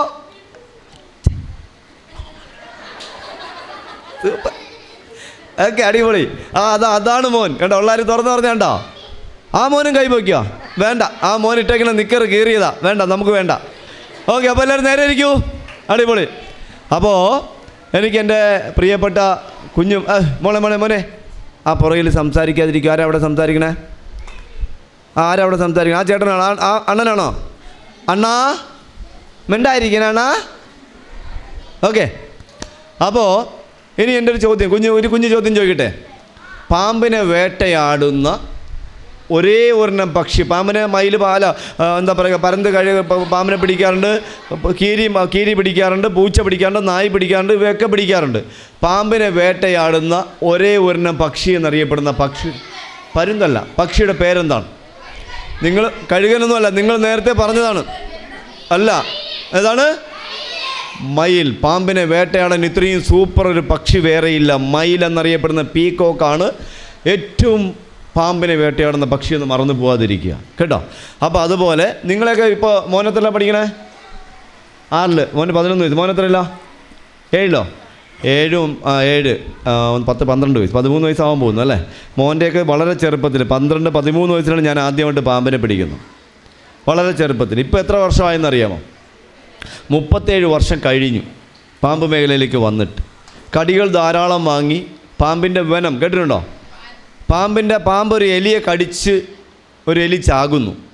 ആ പാമ്പ് ആ എലിക്ക് കൊടുക്കുന്ന സാധനത്തിനെ നമ്മൾ വിളിക്കുന്നത് എന്ത് പേരിലാണ്? എന്താണ്? വിഷം അല്ല, വിഷം എന്നാണ്. വിഷം എന്നാരും പറയാറില്ല. ഉച്ചരിക്കുമ്പോൾ വിഷം എന്നാണ് നമ്മൾ പറയുന്നത്. വിഷം എന്ന് പറയുന്നത് നാക്ക് വടിക്കാത്ത ആൾക്കാർ, പല്ല് തേക്കാത്ത ആൾക്കാർ, പല്ലില്ലാത്ത ആൾക്കാരാണ്. നമ്മൾ വിഷം എന്നാണ് പറയുന്നത്. അപ്പോൾ ആ വിഷമെന്ന് പറഞ്ഞൊരു കൈപ്പൊക്കൂ മക്കൾ. വിഷമെന്ന് പറഞ്ഞൊരു മാത്രം കൈപ്പൊക്കൂ. ഈ 3 പെൺകുട്ടികളും വിഷം എന്നാണ് പറഞ്ഞത്. ഈ ഇരിക്കുന്നത് പിന്നെന്താ കൈപ്പൊക്കാത്ത? ആഹാരം കഴിച്ചില്ലേ? പൊക്കൂ, പൊങ്ങട്ടെ, ഇനിയും പൊങ്ങട്ടെ. മതി, താത്തിട്ടോളൂ. പാമ്പിന് വിഷം ഉണ്ടോ? വിഷമുണ്ടോ? ഇല്ല. വിഷത്തിൻ്റെ ഇംഗ്ലീഷ് എന്താണ്? വിഷത്തിൻ്റെ ഇംഗ്ലീഷ് എന്താണ്? പോയിസൺ. പാമ്പിൻ്റെ ഗ്ലാൻഡിലിരിക്കുന്നതിൻ്റെ പേരെന്താണ്? പാമ്പിൻ്റെ ദഹനഗന്ധി ഇരിക്കുന്ന സാധനത്തിൻ്റെ ഇംഗ്ലീഷ് എന്താണ്? ആദ്യം ഇയാൾ പറഞ്ഞു. എന്താണ്? ഉറച്ചു പറയൂ. വെനം. പാമ്പ് ഒരു ജീവിയെ കടിച്ച് കൊല്ലാനായി കൊടുക്കുന്ന സാധനം വിഷം അല്ല, വെനമാണ്. വെനമെന്നല്ല അതിൻ്റെ മലയാളം ഔഷധമെന്നാണ്. ഓർത്ത് വെക്കണം. നിങ്ങൾ പഠിക്കുമ്പോൾ ഓർത്ത് വെക്കണം. സാധാരണ ഞാൻ ക്ലാസ്സിൽ പങ്കെടുക്കുമ്പോൾ കുട്ടികൾക്ക് നോട്ട്ബുക്ക്, പെൻസിൽ, പേനയൊക്കെ കരുതി വെക്കാൻ പറയാറുണ്ട്. അപ്പോൾ ഓർത്ത് വെക്കണം നിങ്ങൾ. ഇതൊരു വെറുമൊരു ക്ലാസ് അല്ല. ഇതൊരു വെറുതെ നിങ്ങളെ തമാശ പറഞ്ഞ് ജനിപ്പിക്കാൻ വേണ്ടി വന്നൊരു കാര്യമല്ല ഇത്. അപ്പോൾ ഓർത്ത് വെക്കുക. ലോകത്തൊരു പാമ്പിനും നിങ്ങളൊരു പരീക്ഷ പങ്കെടുക്കുന്നു, വിഷപ്പാമ്പിൻ്റെ പേരെഴുതുക. അപ്പോൾ തന്നെ പേനയ്ക്ക് ആ ചോദ്യം വെട്ടുക. ആ ചോദ്യം അങ്ങ് വെട്ടുക. അതിൻ്റെ അപ്പുറത്ത് എഴുതി കൊടുക്കുക ഉത്തരമില്ല. എന്നാൽ പാമ്പിന് വിഷമില്ല, വെനമാണുള്ളത്. വെനത്തിൻ്റെ മലയാളം ഔഷധമെന്നാണ്. അത് നിങ്ങൾ ഓർത്ത് വെക്കണം. ഒരു പാമ്പിനും വിഷമില്ല, വെനമാണ്. വെനമെന്നല്ല. ഞാൻ എത്ര പ്രാവശ്യം കുടിച്ചു കാണും? പാമ്പിൻ്റെ വെനം ആദ്യമായിട്ട് ലോകത്തിൽ കുടിച്ച ആളാരാ? ലോകത്തിൽ പാമ്പിൻ്റെ വെനം കഴിച്ച് കാണിച്ച ഒരാളുണ്ട്. കഴിച്ച് കാണിച്ചപ്പോൾ അദ്ദേഹത്തിൻ്റെ വൈഫ് ചെന്ന് അദ്ദേഹത്തിൻ്റെ കഴുത്തി കുത്തി പിടിച്ചുകൊണ്ടിരുന്നു വെളുക്കുന്നവരെ. എന്താണ്? ശിവൻ. നിങ്ങളുടെയൊക്കെ കൂടെ പഠിക്കുന്ന ആളാണെന്ന് ഞാൻ അറിഞ്ഞില്ലായിരുന്നു അദ്ദേഹം. നിങ്ങളുടെ കൂടെ ഒരുമിച്ച് ക്ലാസ്സിൽ പഠിച്ച ആളാണല്ലേ? അല്ലേ? അദ്ദേഹം എന്ന് നമുക്ക് സംബോധന ചെയ്യാം. നമ്മളെക്കാളും വയസ്സിന് മൂത്ത ആളാണ്, ബഹുമാനത്തോടെ അദ്ദേഹം അല്ലെങ്കിൽ അവറുകൾ എന്നൊക്കെ നമുക്ക് വിളിക്കാം. ഞാൻ അങ്ങനെ വിളിക്കാറുള്ളൂ. എന്നെക്കാളും ഒരു വയസ്സിന് മൂത്ത ആളിനെ ഞാൻ പേര്, എന്നെ പലരും ഒച്ചപ്പെട്ടിപോലെ വന്ന് പേര് പറഞ്ഞ് വിളിക്കാണ്ട്. ഇന്ത്യൻ പ്രധാനമന്ത്രിയെ പേര് വിളിക്കുന്നു അല്ലേ, കേരള മുഖ്യമന്ത്രിയെ പേര് വിളിക്കുന്നു, പിന്നെയാണോ വാവാച്ചു ചേച്ചിനെ അല്ലേ? അപ്പോൾ ഓർക്കുക, ശിവൻ അവറുകളാണ്. അതാണ് ഏറ്റവും വലിയ മെസ്സേജാണത്. എന്തായിരിക്കും ആ മെസ്സേജ്? അദ്ദേഹം ആദ്യം കൈകളിൽ ഏറ്റുവാങ്ങി. എന്താ അത്? അന്ന് അദ്ദേഹത്തിൻ്റെ ഒരു പാത്രമില്ല. കൈകളിൽ ഏറ്റുവാങ്ങിയ മെസ്സേജ്, ഇത് താഴെ വിടാൻ പാടില്ല, ഇത് സേവ് ചെയ്യണം, ഇത് സൂക്ഷിക്കണം, ഇത് സംരക്ഷിക്കണം. അതുകൊണ്ട് അദ്ദേഹം കയ്യിൽ വാങ്ങി. അന്ന് നമുക്ക് ചവപ്പെട്ടികളില്ല, അതായത് ഫ്രീസറും ഫ്രിഡ്ജും ഇല്ല. അപ്പോൾ പിന്നെ രണ്ടാമത് സൂക്ഷിക്കാൻ ഒറ്റ മെസ്സേജേ ഉള്ളൂ, കുടിച്ച് കാണിക്കുക, ഉള്ളിൽ വെക്കുക. അപ്പോൾ അദ്ദേഹം കുടിച്ചു കാണിച്ചു. അത് രണ്ടാമത്തെ മെസ്സേജ്. അതായത് ആ മെസ്സേജിൻ്റെ അർത്ഥം, ഇത് താഴെ വീണാൽ, മണ്ണിൽ വീണാൽ കേടായി പോകും, ഇത് ലോകത്തിലെ ഏറ്റവും നല്ല ഔഷധമാണ്, ഇത് സേവ് ചെയ്യണം, അതുകൊണ്ട് കുടിച്ചു കാണിച്ചു. നിങ്ങളൊന്ന് ആലോചിച്ച് നോക്കൂ, ലോകത്തിലെ ഏറ്റവും നല്ല ഔഷധം എന്നുള്ള അമൃതല്ല, ഭഗവാൻ ഏറ്റുവാങ്ങിയ ആ പാമ്പിൻ്റെ ദഹനഗ്രന്ഥിയിൽ നിന്ന ഔഷധമാണ്. ആ ഔഷധമുള്ളത് കൊണ്ടാണ് നമ്മളൊക്കെ ഇന്ന് ഭൂമിയിൽ സുഖമായി ജീവിക്കുന്നത്. എന്താ കാര്യമെന്നറിയാമോ? അതുകൊണ്ട് ഇവിടെ കണ്ടോ, വായിച്ചിട്ടുണ്ടോ? അതോ ഇവിടെ ഒരു ഇത് കണ്ടോ, രണ്ടാമത്തേത് എഴുതിയിരിക്കുന്നത് എന്താണ്? ക്യാൻസർ. ഒരു രണ്ടാഴ്ചയിൽ എൻ്റെ വീട്ടിൽ എൻ്റെ അച്ഛൻ ഈ അസുഖമെന്ന് മരണപ്പെട്ടു. 2 വർഷങ്ങൾക്ക് എൻ്റെ അമ്മയുടെ അനിയത്തി ഈ അസുഖമെന്ന് മരണപ്പെട്ടു. അപ്പോൾ ഈ ഒരു അസുഖം എന്ന് പറയുന്നത്, ഈ ഒരു അവസ്ഥയുണ്ടാകുമ്പോൾ ഈ അവസ്ഥയിൽ ജീവിക്കുന്ന ആൾക്കാരെ ജീവിതത്തിലേക്ക് തിരിച്ചു കൊണ്ടുവരാൻ കഴിവുള്ള ഒരു ഔഷധം കണ്ടെത്തിയിരിക്കുന്നത്. അതായത് ക്യാൻസർ എന്ന് പറയുന്ന അവസ്ഥയുണ്ടാകുമ്പോൾ ആ അവസ്ഥയിൽ വേദന അനുഭവപ്പെടുമ്പോൾ ആ വേദന ഇല്ലായ്മ ചെയ്യുന്ന അല്ലെങ്കിൽ കുറയ്ക്കുന്ന മരുന്ന് കണ്ടെത്തിയിരിക്കുന്നത് പാമ്പിൻ്റെ വെനം എന്ന് പറയുന്ന ഔഷധത്തിൽ നിന്ന് മാത്രം. ലോകത്ത് വേറെ ഒന്നിൽ നിന്നും കണ്ടെത്താൻ കഴിഞ്ഞിട്ടില്ല. പിന്നെ നിങ്ങളൊന്ന് ആലോചിച്ച് നോക്കും, നമ്മുടെയൊക്കെ വീട്ടിൽ 40-45 വയസ്സുള്ള പ്രായമുള്ള ആൾക്കാരെ കൊണ്ടെങ്കിൽ പെട്ടെന്ന് രാത്രി ഉറക്കത്തിൽ നെഞ്ചുവേദന അനുഭവപ്പെടുന്നു. അപ്പോൾ നമുക്ക് ചെസ്റ്റ് പെയിൻ ഉണ്ടാകുന്നു. അപ്പോൾ നമ്മൾ ഹാർട്ട് അറ്റാക്ക് എന്നുകൊണ്ട് അസുഖം വരുന്നു. അപ്പോൾ ഹാർട്ടിനകത്തോ ആ ഞരമ്പിനകത്ത് ബ്ലഡ് കട്ടുപിടിക്കുമ്പോൾ ആ രക്തം കട്ടപിടിക്കാൻ അലിയിപ്പിക്കാൻ കൊടുക്കുന്ന മരുന്നിൽ ചേരുന്ന കൊയാഗുലീൻ എന്ന് പറയുന്നൊരു കോമ്പൗണ്ട് പാമ്പിൻ്റെ വനത്തിൽ നിന്നാണ് കണ്ടെത്തിയിരിക്കുന്നത്. അതുപോലെ പാമ്പ് കടിയേറ്റാൽ കൊടുക്കുന്ന മറുമരുന്ന് ആൻറ്റിവെനം, മിക്സഡ് ആൻറ്റിവെനം, പോളിവാലൻ്റ് ആൻറ്റിവെനം എന്ന് പറഞ്ഞ മരുന്ന് കണ്ടെത്തിയിരിക്കുന്നത് പാമ്പിൻ്റെ വെനം എന്ന് പറയുന്ന ഔഷധത്തിൽ നിന്നാണ്. അപ്പോൾ ഇതൊക്കെ നിങ്ങൾ ഇത്രയും വിഷമത അനുഭവിക്കുന്ന ഈ അമ്മമാരും അപ്പന്മാരും ഇവിടെ ഇരിക്കുമ്പോൾ നിങ്ങളെ നിങ്ങൾ ഇത്രയും കുട്ടികളെ ഈ 41 അമ്മമാരും അപ്പന്മാരും ഉള്ള സ്ഥലത്ത് നിങ്ങളെ ഇരുത്തി ഒരു ക്ലാസ്സൊക്കെ എടുക്കണമെങ്കിലും നിങ്ങളൊന്ന് ആലോചിച്ച് നോക്കൂ, എന്ത് കഷ്ടമാണ്, എന്ത് ബുദ്ധിമുട്ടാണ്.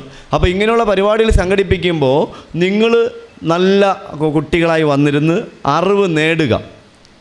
അറിവ് നേടിയിട്ട് അത് മറ്റുള്ളവർക്ക് പകർന്നു കൊടുക്കുക.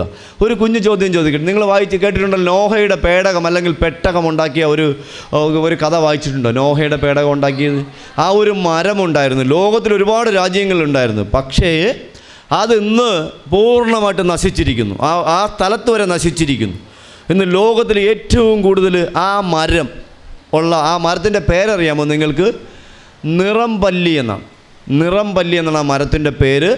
ആ മരം ഏറ്റവും കൂടുതലുള്ള ഒരു രാജ്യം അല്ലെങ്കിൽ ഒരു സംസ്ഥാനം അല്ലെങ്കിൽ ഒരു ജില്ല, ആ ജില്ലയിൽ എവിടെയാണെന്ന് പറയാൻ പറ്റുമോ നിങ്ങൾക്ക്? മക്കൾക്ക് 10, 9, 8 പഠിക്കുന്ന മക്കൾ ഓർത്തു വെക്കുക.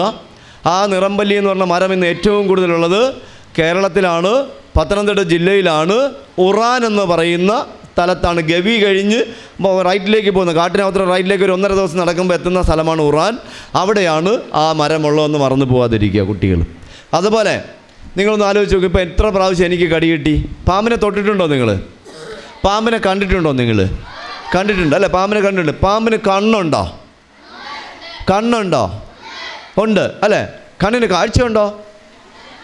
കണ്ണിന് കാഴ്ചയുണ്ടോ? Yes or no? എന്താണ്? നോ. പാമ്പിൻ്റെ കാഴ്ച എന്നാൽ അന്ധൻ എന്നാണ്. പാമ്പുകൾ നമ്മളെല്ലാവരെയും കാണുന്നത്. ഇപ്പോഴാണ് ഈ ഭാഗത്താണ് ലോകത്തിൽ ഒരേ ഒരു പ്രാവശ്യം ഞാൻ ശ്രീനാരായണ ഗുരുദേവനെ ഓർക്കുന്നത്. എന്താണെന്നറിയാമോ? അദ്ദേഹം പറഞ്ഞ ഒരേ ഒരു വാക്ക്, ഏറ്റവും പ്രധാനപ്പെട്ട ഒരു വാക്ക്, ഒരു ജാതി, ഒരു മതം, ഒരു ദൈവം. അത് ഇന്ന് ഭൂമിയിൽ നടപ്പിലാക്കാൻ കഴിവുള്ള ഒരേ ഒരു ജീവിയേ ഉള്ളൂ, അത് പാമ്പുകൾ മാത്രമാണ്. എല്ലാവരെയും ഒരേപോലെ, കറുപ്പെന്നല്ല, വെളുപ്പെന്നില്ല, ചുവന്നെന്നില്ല, അല്ലെങ്കിൽ വലിയവനൊന്നുമില്ല, ചെറിയവനൊന്നുമില്ല, എല്ലാവരും തുല്യരായി ഒരു നിഴലായി എക്സ്ട്രാ നെഗറ്റീവായി കാണാൻ കഴിവുള്ള ഒരേ ഒരു ജീവിയുള്ളത് അത് പാമ്പുകൾ മാത്രം. പാമ്പിന് കാഴ്ചയില്ല. പിന്നെ ആൺകുട്ടികൾ വീട്ടിനകത്ത് ശൂളമടിച്ചാൽ, രാത്രികാലങ്ങളിൽ ശൂളമടിച്ചാൽ അമ്മമാർ പറയുന്നത് എന്താണ്? രാത്രികാലം ഏതെങ്കിലും മക്കൾ വീടിനകത്ത് അടിച്ച ഉടനെ അമ്മ പറഞ്ഞത് എന്താണ്? നിർത്തടാ, ഇപ്പം പാമ്പ് കയറി വരുന്നല്ലേ? അങ്ങനെ കയറി വരുമോ? പാമ്പിന് കേൾക്കാൻ പറ്റുമോ? ചെവിയുണ്ടോ? പാമ്പിന് ചെവിയുണ്ടോ? ഉണ്ട്. തൊലി കൊണ്ട് മൂടിയിരിക്കുന്നു, കേൾക്കാൻ കഴിയുകയില്ല. ശൂളം അടിച്ചാലോ കൂക്ക് വിളിച്ചാലോ തെറി വിളിച്ചാലോ ഒന്നും പാമ്പുകൾ കേൾക്കുന്നില്ല. പാമ്പിനെ ചവിട്ടിയാൽ പാമ്പുകൾ കടിക്കുന്നു. പാമ്പിനെ ചവിട്ടി കടിയേൽക്കാതിരിക്കാനായി നിങ്ങൾ ഈ ഇരിക്കുന്ന മക്കൾ എങ്ങനെയാണ് ശ്രദ്ധിക്കേണ്ടത്? എന്താണ് ചെയ്യേണ്ടത്? പാമ്പിന് കേൾവിയില്ല. അപ്പോൾ നിങ്ങൾ എന്ത് ചെയ്യണം? നടക്കുമ്പോൾ നിർബന്ധമായിട്ട് ചെരുപ്പിട്ട് തട്ടി നടന്നു പോവുക. തറയിലുണ്ടാകുന്ന വൈബ്രേഷൻ, ഗമ്പനം, പാമ്പുകൾ തിരിച്ചറിയുന്നത് വയറ്റിൻ്റെ അടിയിലെ തൊലി കൊണ്ടാണ്. ഏതായിരുന്ന പാമ്പ് ഗമ്പനം വരുന്നു, അപ്പോൾ പെട്ടെന്ന് മാളത്തിലേക്കോ പൊന്തക്കാടിലേക്കോ എഴഞ്ഞു മാറുകയാണ്. അപ്പോൾ പാമ്പിന് കേൾവിയുണ്ടോ? ഇല്ല. പിന്നെ ചില കുട്ടികൾ ആരെങ്കിലും ഒരു പാമ്പിനെ എറിഞ്ഞു സ്കൂൾ വിട്ട് വരുമ്പോൾ, പാമ്പ് പെട്ടെന്ന് എറിയും കൊണ്ടുകൊണ്ട് മാളത്തിൽ കയറി. ഉടനെ ആ മോമെന്ന് വീട്ടിൽ പറയും, മുത്തശ്ശി ഞാൻ ഒരു പാമ്പിനെ എറിഞ്ഞു. അപ്പം മുത്തശ്ശിയൊക്കെ അത് കൊന്ന. ഇല്ല, മാളത്തിൽ കയറി. ഉടനെ അടുത്ത മുത്തശ്ശി പറയുന്നത് എന്താണെന്ന് അറിയാമോ? തൊലഞ്ഞ് തീന്ന് തൊലഞ്ഞ്. ആ പാമ്പ് എറിഞ്ഞവൻ്റെ ഫോട്ടോയും എടുത്തിട്ടായിരിക്കും പോയത്. തിരിച്ച് പിറ്റേ ദിവസം അവൻ അതിലേക്കൂടെ പോകുമ്പോൾ എന്നും പറഞ്ഞിട്ട് അത് ഓടി വന്ന് കടിക്കുമെന്നൊക്കെയാണ്. ശരിയാണോ? പാമ്പിന് പകയുണ്ടോ? ഇല്ല. പാമ്പിന് ഓർമ്മശക്തി ഇല്ലാത്ത ജീവിയാണ് പാമ്പുകൾ. പകയുള്ള ഒരേ ഒരു ജീവിയേ ഉള്ളൂ. അതെൻ്റെ മക്കൾ ഓർത്തു വെക്കുക.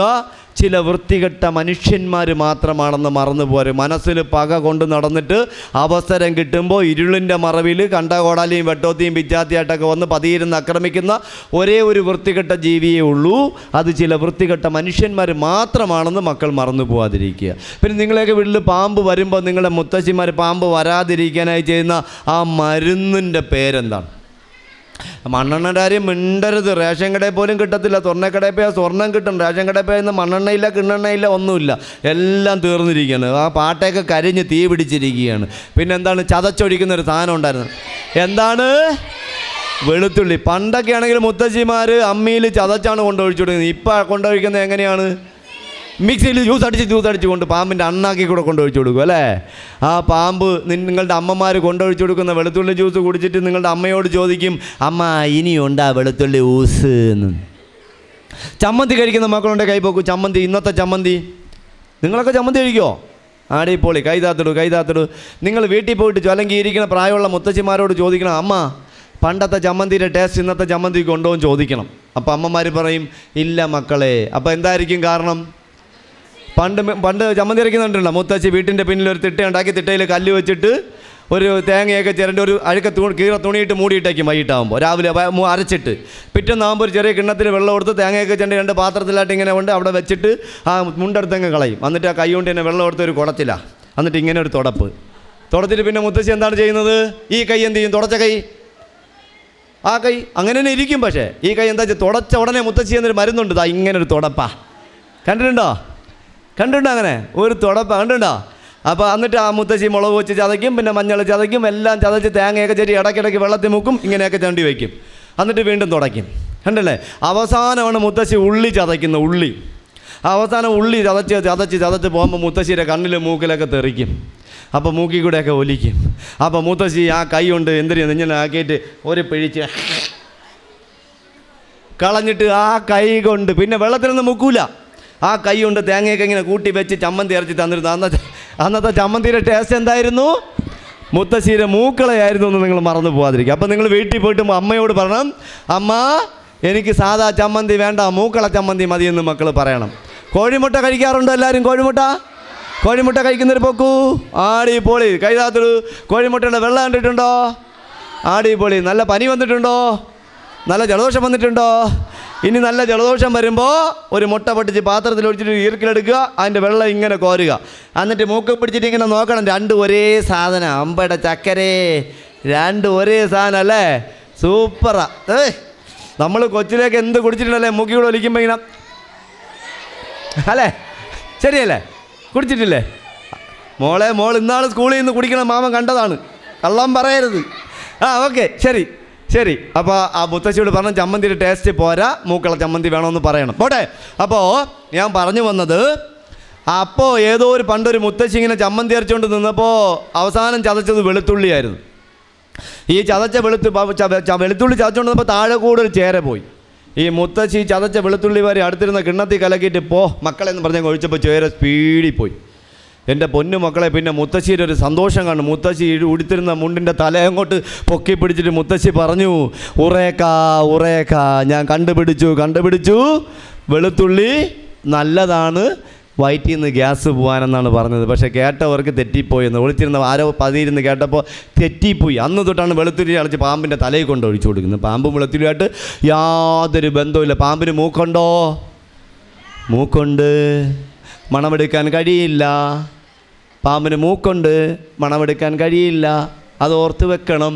പിന്നെ പാമ്പ് എങ്ങനെയാണ് സെൻസ് ചെയ്യുന്നത്? Jacob organ. മറ്റ് മൃഗങ്ങളെപ്പോലെ സെൻസിങ് ഓർഗൻ പാമ്പുകൾക്കുണ്ട്. പാമ്പുകളുടെ സ്കാനർ എന്നറിയപ്പെടുന്ന ഒരു അവയവമുണ്ട്. ഏതാണ്? വയറല്ല, സ്കാനർ, നാവ്, ടങ്ക്. അതിനാണ് ഇങ്ങനെ നാവ് പുറത്തേക്കിട്ട് സഞ്ചരിച്ച് പോകുന്നത്. പാമ്പിൻ്റെ ജേക്കബ് ഓർഗൻ എന്ന് പറയുന്ന സെൻസിങ് ഓർഗനിലേക്ക് മെസ്സേജ് കൊടുക്കുന്നത് നാവാണ്. അതിനാണ് നാവ് പുറത്തേക്കിട്ട് ഇങ്ങനെ സഞ്ചരിച്ച് പോകുന്നത് പാമ്പുകൾ. അത് സെൻസ് ചെയ്യുന്നത്. ഇപ്പോൾ ഒരു പാമ്പ് ഇങ്ങനെ സഞ്ചരിച്ച് പോകുമ്പോൾ നാക്ക് തറയിട്ട് ചെയ്യുന്നത് എന്തിനാണെന്നറിയാമോ? എലിയുടെയോ അവൻ്റെ ഭക്ഷണമായ എലിയുടെയോ മറ്റോ അതിൻ്റെ മൂത്രമോ മോഷണമോ അവിടെ എങ്ങനെ വീണിട്ടുണ്ടെങ്കിൽ അതിനെ സെൻസ് ചെയ്താണ് അത് നേരെ മാളത്തിൽ പോയി ഇറങ്ങുന്നത്. അതാണ് നാക്കിലേക്ക് തിരിച്ചറിയാൻ ശ്രമിക്കുന്നത്. നിങ്ങളത് ഓർത്തു വെക്കണം. അപ്പോൾ ഞാൻ പറഞ്ഞു പാമ്പിൻ്റെ വെനം കൊണ്ടുണ്ടാകുന്ന മെഡിസിൻ. അതുപോലെ മക്കൾ ഓർത്തു വെക്കണം. ലോകത്തിൽ ഏറ്റവും നല്ല ഔഷധത്തിൻ്റെ പേര് ചോദിച്ചാൽ നിങ്ങൾ എന്തിൻ്റെ പേര് പറയും? Snake venom. ഇംഗ്ലീഷിലാണെങ്കിൽ സ്നേക്ക് വെനം, മലയാളത്തിലാണെങ്കിൽ പാമ്പിൻ്റെ ദഹനഗ്രന്ഥിയിലിരിക്കുന്ന ഔഷധം എന്ന് പറഞ്ഞ് പഠിക്കണം നിങ്ങൾ. ഒരിക്കലും ലോകത്ത് വിഷമുള്ള പാമ്പെന്ന് പറയരുത്, ലോകത്ത് പാമ്പിന് പകയുണ്ടെന്ന് പറയരുത്. ഓർമ്മശക്തി ഇല്ലാത്ത ജീവികളാണ് പാമ്പ്. പിന്നെ ചില മുത്തശ്ശിമാർ പണ്ട് പറയും, എന്താ പറയുക, പറമ്പിൽ പുതിയ ഒരു മോൻ പെണ്ണ് കെട്ടിക്കൊണ്ടുവരും. എന്നിട്ട് മോൻ പെട്ടെന്ന് ജോലിക്ക് പോകുമ്പോൾ മരുമോൾ മാത്രം വീട്ടിൽ കാണും. അപ്പോൾ ഒരു ഉച്ചയാകുമ്പോൾ ചോറൊക്കെ കൊണ്ടിട്ട് മുത്തശ്ശി പതുക്കെ ഇറങ്ങി താഴെ പറമ്പിലോട്ട് പോകും. എന്നിട്ട് പറയും, മോളെ ഞാൻ ഇപ്പോൾ വരാൻ പാടത്ത് പോയിട്ട് വരുമെന്ന് പറയും. അങ്ങോട്ട് പതുക്കെ പോവും, ഇങ്ങോട്ട് 100 മൈൽ സ്പീഡിൽ ഓടി വന്നിട്ട് മോളെ വെള്ളം താന്ന് പറയും. മരുമോൾ ഒരു മന്ത് വെള്ളം കൊണ്ടു കൊടുക്കുമ്പോൾ അതൊക്കെ എടുത്ത് കുടിച്ചിട്ട് കസരയിൽ പടക്കോനങ്ങ് വീഴും. എന്നിട്ട് പറയും, മോളെ ഒരു പാമ്പ് എന്നെ 1.5 കിലോമീറ്റർ ഓടിച്ച് വീട്ടിൽ കൊണ്ടാക്കിയെന്ന് പറയും. കാലില്ലാത്ത പാമ്പ് ഓടിച്ച് വീട്ടിൽ കൊണ്ടാക്കിയെന്ന്. നടക്കണ കാര്യമാണ്. പാമ്പ് ഓടുവോ? ഇല്ല. പാമ്പിന് ഓടാൻ എഴഞ്ഞു വരുന്ന ജീവിയാണ് പാമ്പുകൾ. അവർക്ക് ഓടുന്നു എന്ന് പറഞ്ഞാൽ തെറ്റാണ്. നിങ്ങളൊന്ന് ആലോചിച്ച്, നിങ്ങളൊക്കെ ചിക്കൻ കഴിക്കുന്നവർ കൈവെക്കൂ, ചിക്കനൊക്കെ കഴിക്കുന്നവർ കൈവെക്കൂ. ചിക്കൻ്റെ എല്ലാം നിങ്ങൾ എന്താ ചെയ്യുക? കാലൊക്കെ കടിച്ചെടുത്തിട്ട് ബാക്കി എല്ലങ്ങ് കളയും. നിങ്ങൾ നിസ്സാരമായിട്ട് ചിന്തിച്ച് നോക്കൂ. ഒരു പാമ്പ്, മൂർഖനായിക്കോട്ടെ, അണലി ആയിക്കോട്ടെ, രാജവമ്പലായിക്കോട്ടെ, ചേരയായിക്കോട്ടെ, ഏത് പാമ്പായിരുന്നാലും ഒരു എലിയെ വിഴുങ്ങുന്നു, അല്ലെങ്കിൽ ഒരു കോഴിക്കുഞ്ഞിനെ വിഴുങ്ങുന്നു, കഴിക്കുന്നു, ചവയ്ക്കുന്നില്ല. നിങ്ങളതിൻ്റെ മോഷൻ പോകുമ്പോൾ ഒരു അസ്ഥി പോലും അതിലുണ്ടാവുന്നില്ല. നിങ്ങളൊന്ന് ആലോചിച്ച് നോക്കൂ. ആ മോഷൻ്റെ എല്ലാം ഡൈജസ്റ്റ് ആയി പോകുന്നു. അപ്പോൾ അവൻ്റെ പ്രത്യേകതകൾ നിങ്ങളൊന്ന് ആലോചിച്ച് നോക്കൂ. ഭൂമിയിൽ ഇങ്ങനൊരു ജീവി ഉണ്ടോ? നമുക്ക് ഇത്രയും ഔഷധം തരുന്നൊരു ജീവി വേറെ ഉണ്ടോ? നമുക്ക് ഇത്രയും ഔഷധം തരുന്ന ഈ ജീവി അല്ലാതെ വേറൊരു ജീവി ഇവിടെ ഉണ്ടോ? നോക്കൂ, നിങ്ങൾ വായിച്ചു നോക്കൂ. ഇത്രയും നമുക്ക് ഔഷധങ്ങൾ തരുന്ന ജീവിയാണ് മുണ്ട് കൊടുത്തുകൊണ്ട് ഇവിടെ ഇരിക്കുന്നത്, അല്ലേ? ഇത്രയും പ്രാധാന്യം, അല്ലേ? ആലോചിച്ച് നോക്കൂ. ലോകത്തിൽ ഏറ്റവും പ്രാധാന്യമുള്ള ജീവി പാമ്പുകളാണ്. നമ്മുടെ ഈ നാട്ടിൽ ഏറ്റവും പ്രാധാന്യമുള്ള ഇദ്ദേഹമാണ് ഇദ്ദേഹം ഇവിടെ ഇരിക്കുന്നത്. ശരിയല്ലേ? ഇപ്പം നിങ്ങൾ നോക്കൂ, നമുക്ക് ആംബുലൻസ് ഫ്രീ, നമ്മുടെ എന്താ പറയുക, ക്യാൻസറിൻ്റെത്, അതുപോലെ സൗജന്യ നേത്രത്തിൻ്റെത്, ഒരുപാട്. അപ്പോൾ ഇങ്ങനെയൊക്കെ എനിക്ക് പോലും കഴിഞ്ഞിട്ടില്ല. ഞാനൊക്കെ ഒരുപാട് ചാരിറ്റിയൊക്കെ ചെയ്തു. കുത്തുവാള എടുത്തു, 1 കോടിയോളം രൂപ ബാധ്യത ഉണ്ടാക്കി, പലിശയ്ക്ക് കടം വാങ്ങിച്ച്, കണ്ട സുഹൃത്തുക്കളിൽ നിന്നൊക്കെ സ്വർണ്ണമൊക്കെ വാങ്ങിച്ച് പണയം വെച്ച് വിറ്റുമൊക്കെ ചാരിറ്റി ചെയ്തു. പിന്നെയാണ് മനസ്സിലായത് ഇത് നമുക്ക് പറ്റിയ പണിയല്ല. അപ്പോൾ നിങ്ങളെപ്പോലുള്ള മഹത് വ്യക്തിത്വങ്ങൾ ഭൂമിയിൽ ഒരുപാട് ഒന്നും ഉണ്ടാവാതിരിക്കട്ടെ. നിങ്ങൾക്ക് പകരം നിങ്ങൾ മാത്രമേ ഉണ്ടാവുള്ളൂ എന്നല്ലേ മാഡം? എനിക്ക് നിങ്ങൾ മാത്രമേ ഉണ്ടാവൂ എന്നാണ് ഞാൻ ഒരുപാട് സഞ്ചരിക്കുന്ന ഒരാളാണ്. പ്രിയപ്പെട്ട സർവേൽ സിംഗ് സാറിൻ്റെ കഴിവ് മാത്രമല്ല, അദ്ദേഹം ആദ്യം എൻ്റെ പറഞ്ഞ് പാറപ്പണിയായിരുന്നു, പിന്നെ ഓട്ടോ ആയിരുന്നു. അത് കഴിഞ്ഞ് കഷ്ടപ്പെട്ട് എന്താ പറയുക, ആരോടും പോയി കൈ നീട്ടാതെ ഇത്രയും വലിയൊരു സ്ഥാപനം നടത്തിക്കൊണ്ട് പോകണമെങ്കിൽ അതിൻ്റെ എനിക്ക് തോന്നുന്നു മിക്കവാറും കിടന്നാൽ ഉറക്കം ഉണ്ടാവുമെന്ന് എനിക്ക് തോന്നുന്നു. പക്ഷേ ഇദ്ദേഹത്തിൻ്റെ സപ്പോർട്ടെന്ന് പറയുന്നത്, ഒന്ന് അദ്ദേഹത്തിൻ്റെ സഹധർമ്മിണി, ഭാര്യ, 2 മക്കൾ, 3 ഇവിടെ നിൽക്കുന്ന നിങ്ങളുടെ ഈ സ്ഥാപനത്തിൽ നിൽക്കുന്ന ജീവനക്കാർ. അത് നിങ്ങളെ ഞാൻ പ്രത്യേകിച്ച് അഭിനന്ദിക്കുന്നു. കാരണം ഞാൻ ഒരുപാട് സ്ഥലങ്ങളിൽ പോകുമ്പോൾ ഈ അപ്പന്മാരൊക്കെ വൃത്തിയില്ലാതെ കിടക്കുന്നതാണ് ഞാൻ കാണുന്നത്. ഒരുപാട് സ്ഥലങ്ങൾ കാശിന് വേണ്ടി മാത്രം നടത്തുന്നൊരു സ്ഥാപനമായി മാറുന്ന ഒരുപാട് വലിയ സ്ഥാപനങ്ങൾ എനിക്കറിയാം. സ്ഥാപനത്തിൻ്റെ പേരൊന്നും ഞാൻ പറയുന്നില്ല. ഒരു പ്രാവശ്യം പോയപ്പോൾ എനിക്ക് മനസ്സിലായി, പിന്നെ അങ്ങോട്ട് പോയിട്ടേ ഇല്ല. അപ്പോൾ അതിനൊക്കെ വേണ്ടി റുവൽ സിംഗ് സാറിന് പ്രത്യേകിച്ച് അഭിനന്ദനങ്ങൾ. പിന്നെ അതുപോലെ മാഡം, അതിൻ്റെ ഫാമിലിക്കും എല്ലാവർക്കും അവിടുത്തെ സ്റ്റാഫുകൾക്കൊക്കെ പ്രത്യേകിച്ച് അഭിനന്ദനങ്ങൾ. അതോടൊപ്പം തന്നെ എല്ലാവിധ ആരോഗ്യ സൗഖ്യങ്ങളും അങ്ങേക്കും അങ്ങയുടെ കുടുംബത്തിനും അങ്ങയോടൊപ്പം നിൽക്കുന്ന എല്ലാവർക്കും നേരുന്നു. കാരണം ഇത്രയും മനോഹരമായി സംഘടിപ്പിച്ചുകൊണ്ട് പോകണമെങ്കിൽ വലിയ കഷ്ടമാണ്.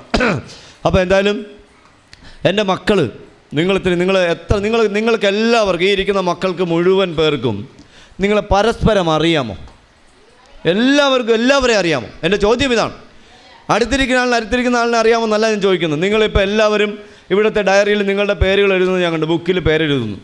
അത് അല്ല ആവശ്യം.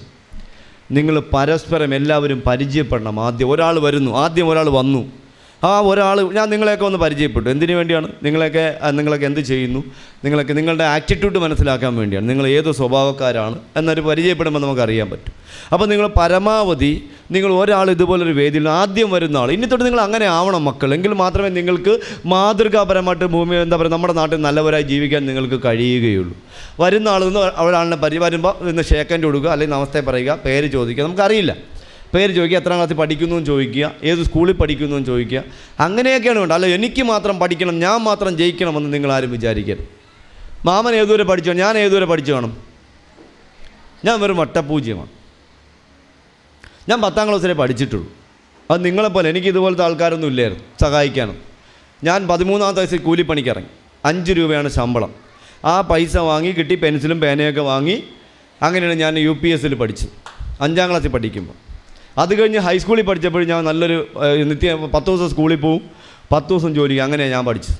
എന്നെ നമ്മളെ സഹായിക്കാൻ ഒരു തുണി പോലും വാങ്ങിത്തരാൻ ആരുമില്ലായിരുന്നു, ഒരു പേന വാങ്ങിത്തരാൻ ആരുമില്ല, ഒരു പെൻസിൽ വാങ്ങിത്തരാൻ പോലും ആരുമില്ല. ആ സമയത്ത് എൻ്റെ അമ്മയുടെ സഹോദരന്മാരൊക്കെ സൂപ്പർ ജോലി ഇരിക്കും. ഒരാൾ ഹെഡ് മാസ്റ്ററായി ഇരിക്കുന്നു, ഒരാൾ CTCRയിൽ സയൻറ്റിസ്റ്റ് ആയിരിക്കുന്നു. ഒരു പെൻസിലും നമ്മൾ കണ്ടിട്ടില്ല, ഒരു പേന പോലും നമ്മൾ കണ്ടിട്ടില്ല.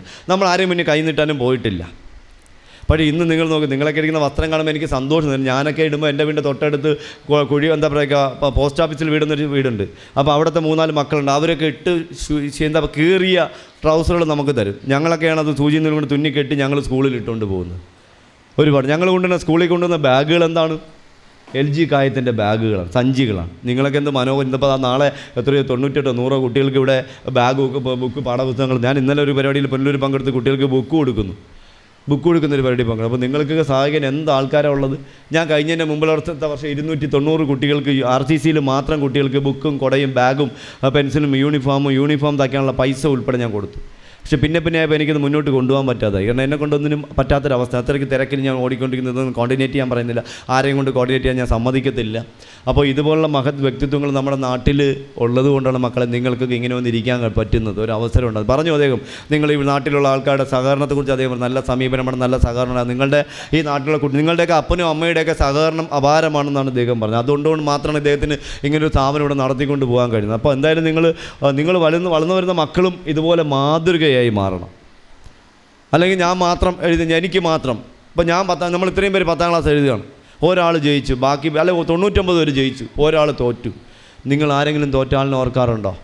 ഒരിക്കലും ഓർക്കാറില്ല. പക്ഷെ അതും നിങ്ങൾ ഓർക്കണം. അവരുടെ വിഷമവും നമുക്ക് കാണണം. നമ്മൾ ഒരിക്കലും പൂർണ്ണനല്ല. ഒരിക്കലും നമ്മൾ എല്ലാ മത്സരത്തിലും നമുക്ക് ജയിക്കാൻ കഴിയുകയില്ല. എല്ലാ മത്സരത്തിലും നമുക്ക് ജയിക്കാൻ കഴിയും. നമ്മൾ എപ്പോഴെങ്കിലും ഒരിക്കലും നമ്മൾ തോൽവി അറിയാം, അന്ന് നമ്മൾ ഒറ്റപ്പെടും, നമ്മൾ മാത്രമേ. പക്ഷേ നമ്മൾ മറ്റ് തോൽക്കുന്ന കുട്ടിയെ നമ്മൾ ഒത്തു നിർത്തി കഴിഞ്ഞാൽ അവരുടെ സ്നേഹവും നമുക്കുണ്ട്. നമ്മൾ വീഴുമ്പോൾ അവർ നമ്മോടൊപ്പം ഉണ്ടാവും. അതെൻ്റെ ജീവിതത്തിൽ ഞാൻ പഠിച്ചൊരു പാഠമാണ്. അപ്പോൾ വളരെ സന്തോഷം കണ്ടെന്നറിയാം. ഇന്ന് അവിചാരിതമാണ് ഞാൻ ഈ പരിപാടിയിൽ പങ്കെടുക്കുന്നത്. ആ ടീച്ചറിൻ്റെ പേര് ഞാൻ പറഞ്ഞു, ഷീല ടീച്ചറിൻ്റെ ഒരു കോളിലാണ് സാറിനെ പരിചയപ്പെടുന്നത്. ഇന്നാണ് പരിചയപ്പെടുന്നത്, ഇന്ന് രാവിലെ അല്ലേ? ഇന്ന് രാവിലെ സാറിന് നേരിട്ട് കാണുന്ന സമയത്ത് ഇതിനു മുന്നേ പരിചയപ്പെട്ടില്ല. പക്ഷേ അപ്പോൾ ഞാനും വന്ന് ഇങ്ങോട്ട് വന്നപ്പോൾ ഒരാൾ മുണ്ട് കൊടുത്ത് റോഡിൽ നിൽക്കുന്നു. ഞാൻ വിചാരിച്ച് ഇവിടുത്തെ വല്ല ജീവനക്കാരനായിരിക്കും എന്ന് വിചാരിച്ചു. എല്ലാവരും തുറന്നു പറയും, പറഞ്ഞുകൊണ്ട് തോന്നുന്നു. ഞാൻ അങ്ങനെയാണ് വിചാരിച്ചത്. ഇവിടുത്തെ ഒരു സ്റ്റാഫാണ് പുള്ളി. അല്ലെങ്കിൽ നമ്മളെപ്പോലുള്ള ഒരു കളയക്കാരനെ തിരക്കി ഒരാളൊന്നും ഇത്രയും വലിയൊരു മുതലാളി ഒരാളൊന്നും നിൽക്കത്തില്ലല്ലോ. സ്ഥാപനത്തിൻ്റെ ഓണറൊന്നും ഒരിക്കലും നിൽക്കത്തില്ല.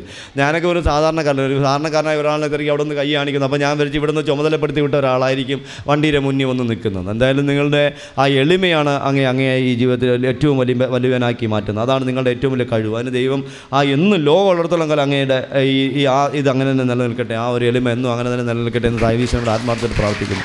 അതിന് ദൈവം പ്രത്യേകിച്ച് അനുഗ്രഹങ്ങൾ നൽകട്ടെ. പിന്നെ പ്രത്യേകിച്ച് അദ്ദേഹത്തിൻ്റെ സഹധർമ്മിണിയും കുട്ടികളൊക്കെ ഇവിടെ ഉണ്ടെങ്കിൽ കേട്ടോളാം. നിങ്ങളുടെ ഒറ്റ കരുത്താണ് ഇവിടെ മുന്നോട്ട് പോകുന്നത്. അതൊരു ഫുഡൊക്കെ സൂപ്പർ കേട്ടോ, അടിപൊളി ഫുഡ്. നിങ്ങളുടെ നീറ്റ്നെസ്, നിങ്ങളുടെ ആ ഒരു ക്ലീനിങ്, അത് പറയാതിരിക്കാൻ വയ്യ. അതിന് ഞാൻ സമ്മതിച്ചു കേട്ടോ. ഞാനൊരു സ്ഥലത്ത് പോയപ്പോൾ അവിടെ 200 പേരും സ്റ്റാഫുകളുള്ള ഒരു സ്ഥലം, 200-ലേറെ 1500-ലേറെ ആൾക്കാരുള്ളൊരു സ്ഥാപനത്തിൽ പോയി. അവിടെ ഒരു 200-ഓളം ജോലിക്കാരുണ്ടായിരുന്നു. പക്ഷേ അവിടെ ചെന്നിട്ട് എനിക്ക് തല ചൊരുക്കുന്നുണ്ടായിരുന്നു. പക്ഷേ ഇവിടെ വന്നിറങ്ങിയപ്പോൾ എനിക്ക് പറയാൻ വാക്കുകളില്ല. നിങ്ങളുടെ സ്ഥാപനത്തിൽ പറയാൻ വാക്കുകൾ. എന്തായാലും ഒരുപാട് സമുദ്രം സമുദ്ര ഈ നമ്മുടെ എന്താ പറയുക വെള്ളം വറ്റാത്ത കടൽ പോലെ ഇങ്ങനെ, അല്ലെങ്കിൽ ആ ഒരു എന്താ പറയുക ആ ഒരു തരത്തിലേക്ക് നിങ്ങളുടെ ഈ സമുദ്ര ചാരിറ്റബിൾ ട്രസ്റ്റ് ലോകത്ത് ഒരുപാട് നല്ല കാര്യങ്ങൾ ചെയ്യാൻ, ഒരുപാട് ഇതുപോലെ അപ്പന്മാർക്കും അമ്മമാർക്കും ഒക്കെ ആശ്രയം കൊടുക്കാതിരിക്കട്ടെ എന്ന് പറഞ്ഞു. അങ്ങനെ ഉണ്ടാകുമ്പോൾ അവർക്ക് അനാഥരായി മാറുന്നു. അങ്ങനെ ഉണ്ടാവാതിരിക്കട്ടെ. അസുഖം ബാധിച്ചവർക്ക് സഹായം ചെയ്യാൻ നിങ്ങൾക്ക് അസുഖമുള്ളവരും ഇല്ലാതിരിക്കട്ടെ എന്ന് സർവീസ് നമ്മൾ ആത്മാർത്ഥത്തിൽ പ്രാർത്ഥിക്കുന്നു. ഈ ഒരു അവസരത്തിൽ എന്തായാലും സൗജന്യമായിട്ട് ആംബുലൻസും ഞാനൊരു ആംബുലൻസ് വാങ്ങിച്ച് തൃശ്ശൂർ എൻ്റെ ഫാൻസ് അസോസിയേഷന് കൊടുക്കണമെന്ന് വെച്ച് കുറേ കാലമായി. ഒരാൾ ആംബുലൻസ് തരാമെന്ന് പറഞ്ഞു, പിന്നെ അദ്ദേഹത്തിൻ്റെ അനക്കമൊന്നുമില്ല, അദ്ദേഹമൊക്കെ പോയി കാണും എന്ന് വിചാരിക്കുന്നു. പിന്നെ അതുപോലെ ഒരുപാട് പേര് ഒരുപാട് കാര്യങ്ങൾ തരാമെന്ന് പറഞ്ഞു. എനിക്കൊരു വീട് വെച്ച് തരാമെന്ന് ഒരാൾ പറഞ്ഞപ്പോൾ ഞാൻ പറഞ്ഞു, മലപ്പുറത്ത് ഒരു ടീം പറഞ്ഞപ്പോൾ വിദേശത്തിരുന്നവർ പറഞ്ഞപ്പോൾ ഞാൻ പറഞ്ഞു എനിക്ക് വേണ്ട പത്തനാപുരത്തുള്ള പാമ്പ് പിടിച്ച് മരിച്ച കുട്ടിക്ക് കൊടുക്കാൻ പറഞ്ഞു. അവസാനം കുട്ടിക്കും കണ്ടില്ല, വീട്ടിലും കണ്ടില്ല, ഒന്നും കണ്ടില്ല. അവസാനം ഞാൻ പലിശയ്ക്ക് എടുത്ത് വീട് വെച്ച് വേഷം പൂർണ്ണമാക്കി കൊടുത്തു എന്നുള്ള ഇതാണ് നമ്മുടെ അവസ്ഥ. അപ്പോൾ ആ ഒരു കാലഘട്ടത്തിൽ അങ്ങ് ജീവിച്ച് പോകുന്നത്. അപ്പോൾ അങ്ങയുടെ ആത്മതർപ്പണം കൊണ്ട് ഇത്രയൊക്കെ ചെയ്യാൻ പറ്റുന്നുണ്ടെങ്കിൽ ഇനി അങ്ങ് പേടിക്കേണ്ട. മാഡത്തിൻ്റെ ഫണ്ടിൽ നിന്ന് മാഡം എന്തായാലും 2 കോടി രൂപ താമസം ചെയ്ത് അനുവദിപ്പിക്കുമെന്ന് എനിക്ക് നല്ല ഉറപ്പുണ്ട്.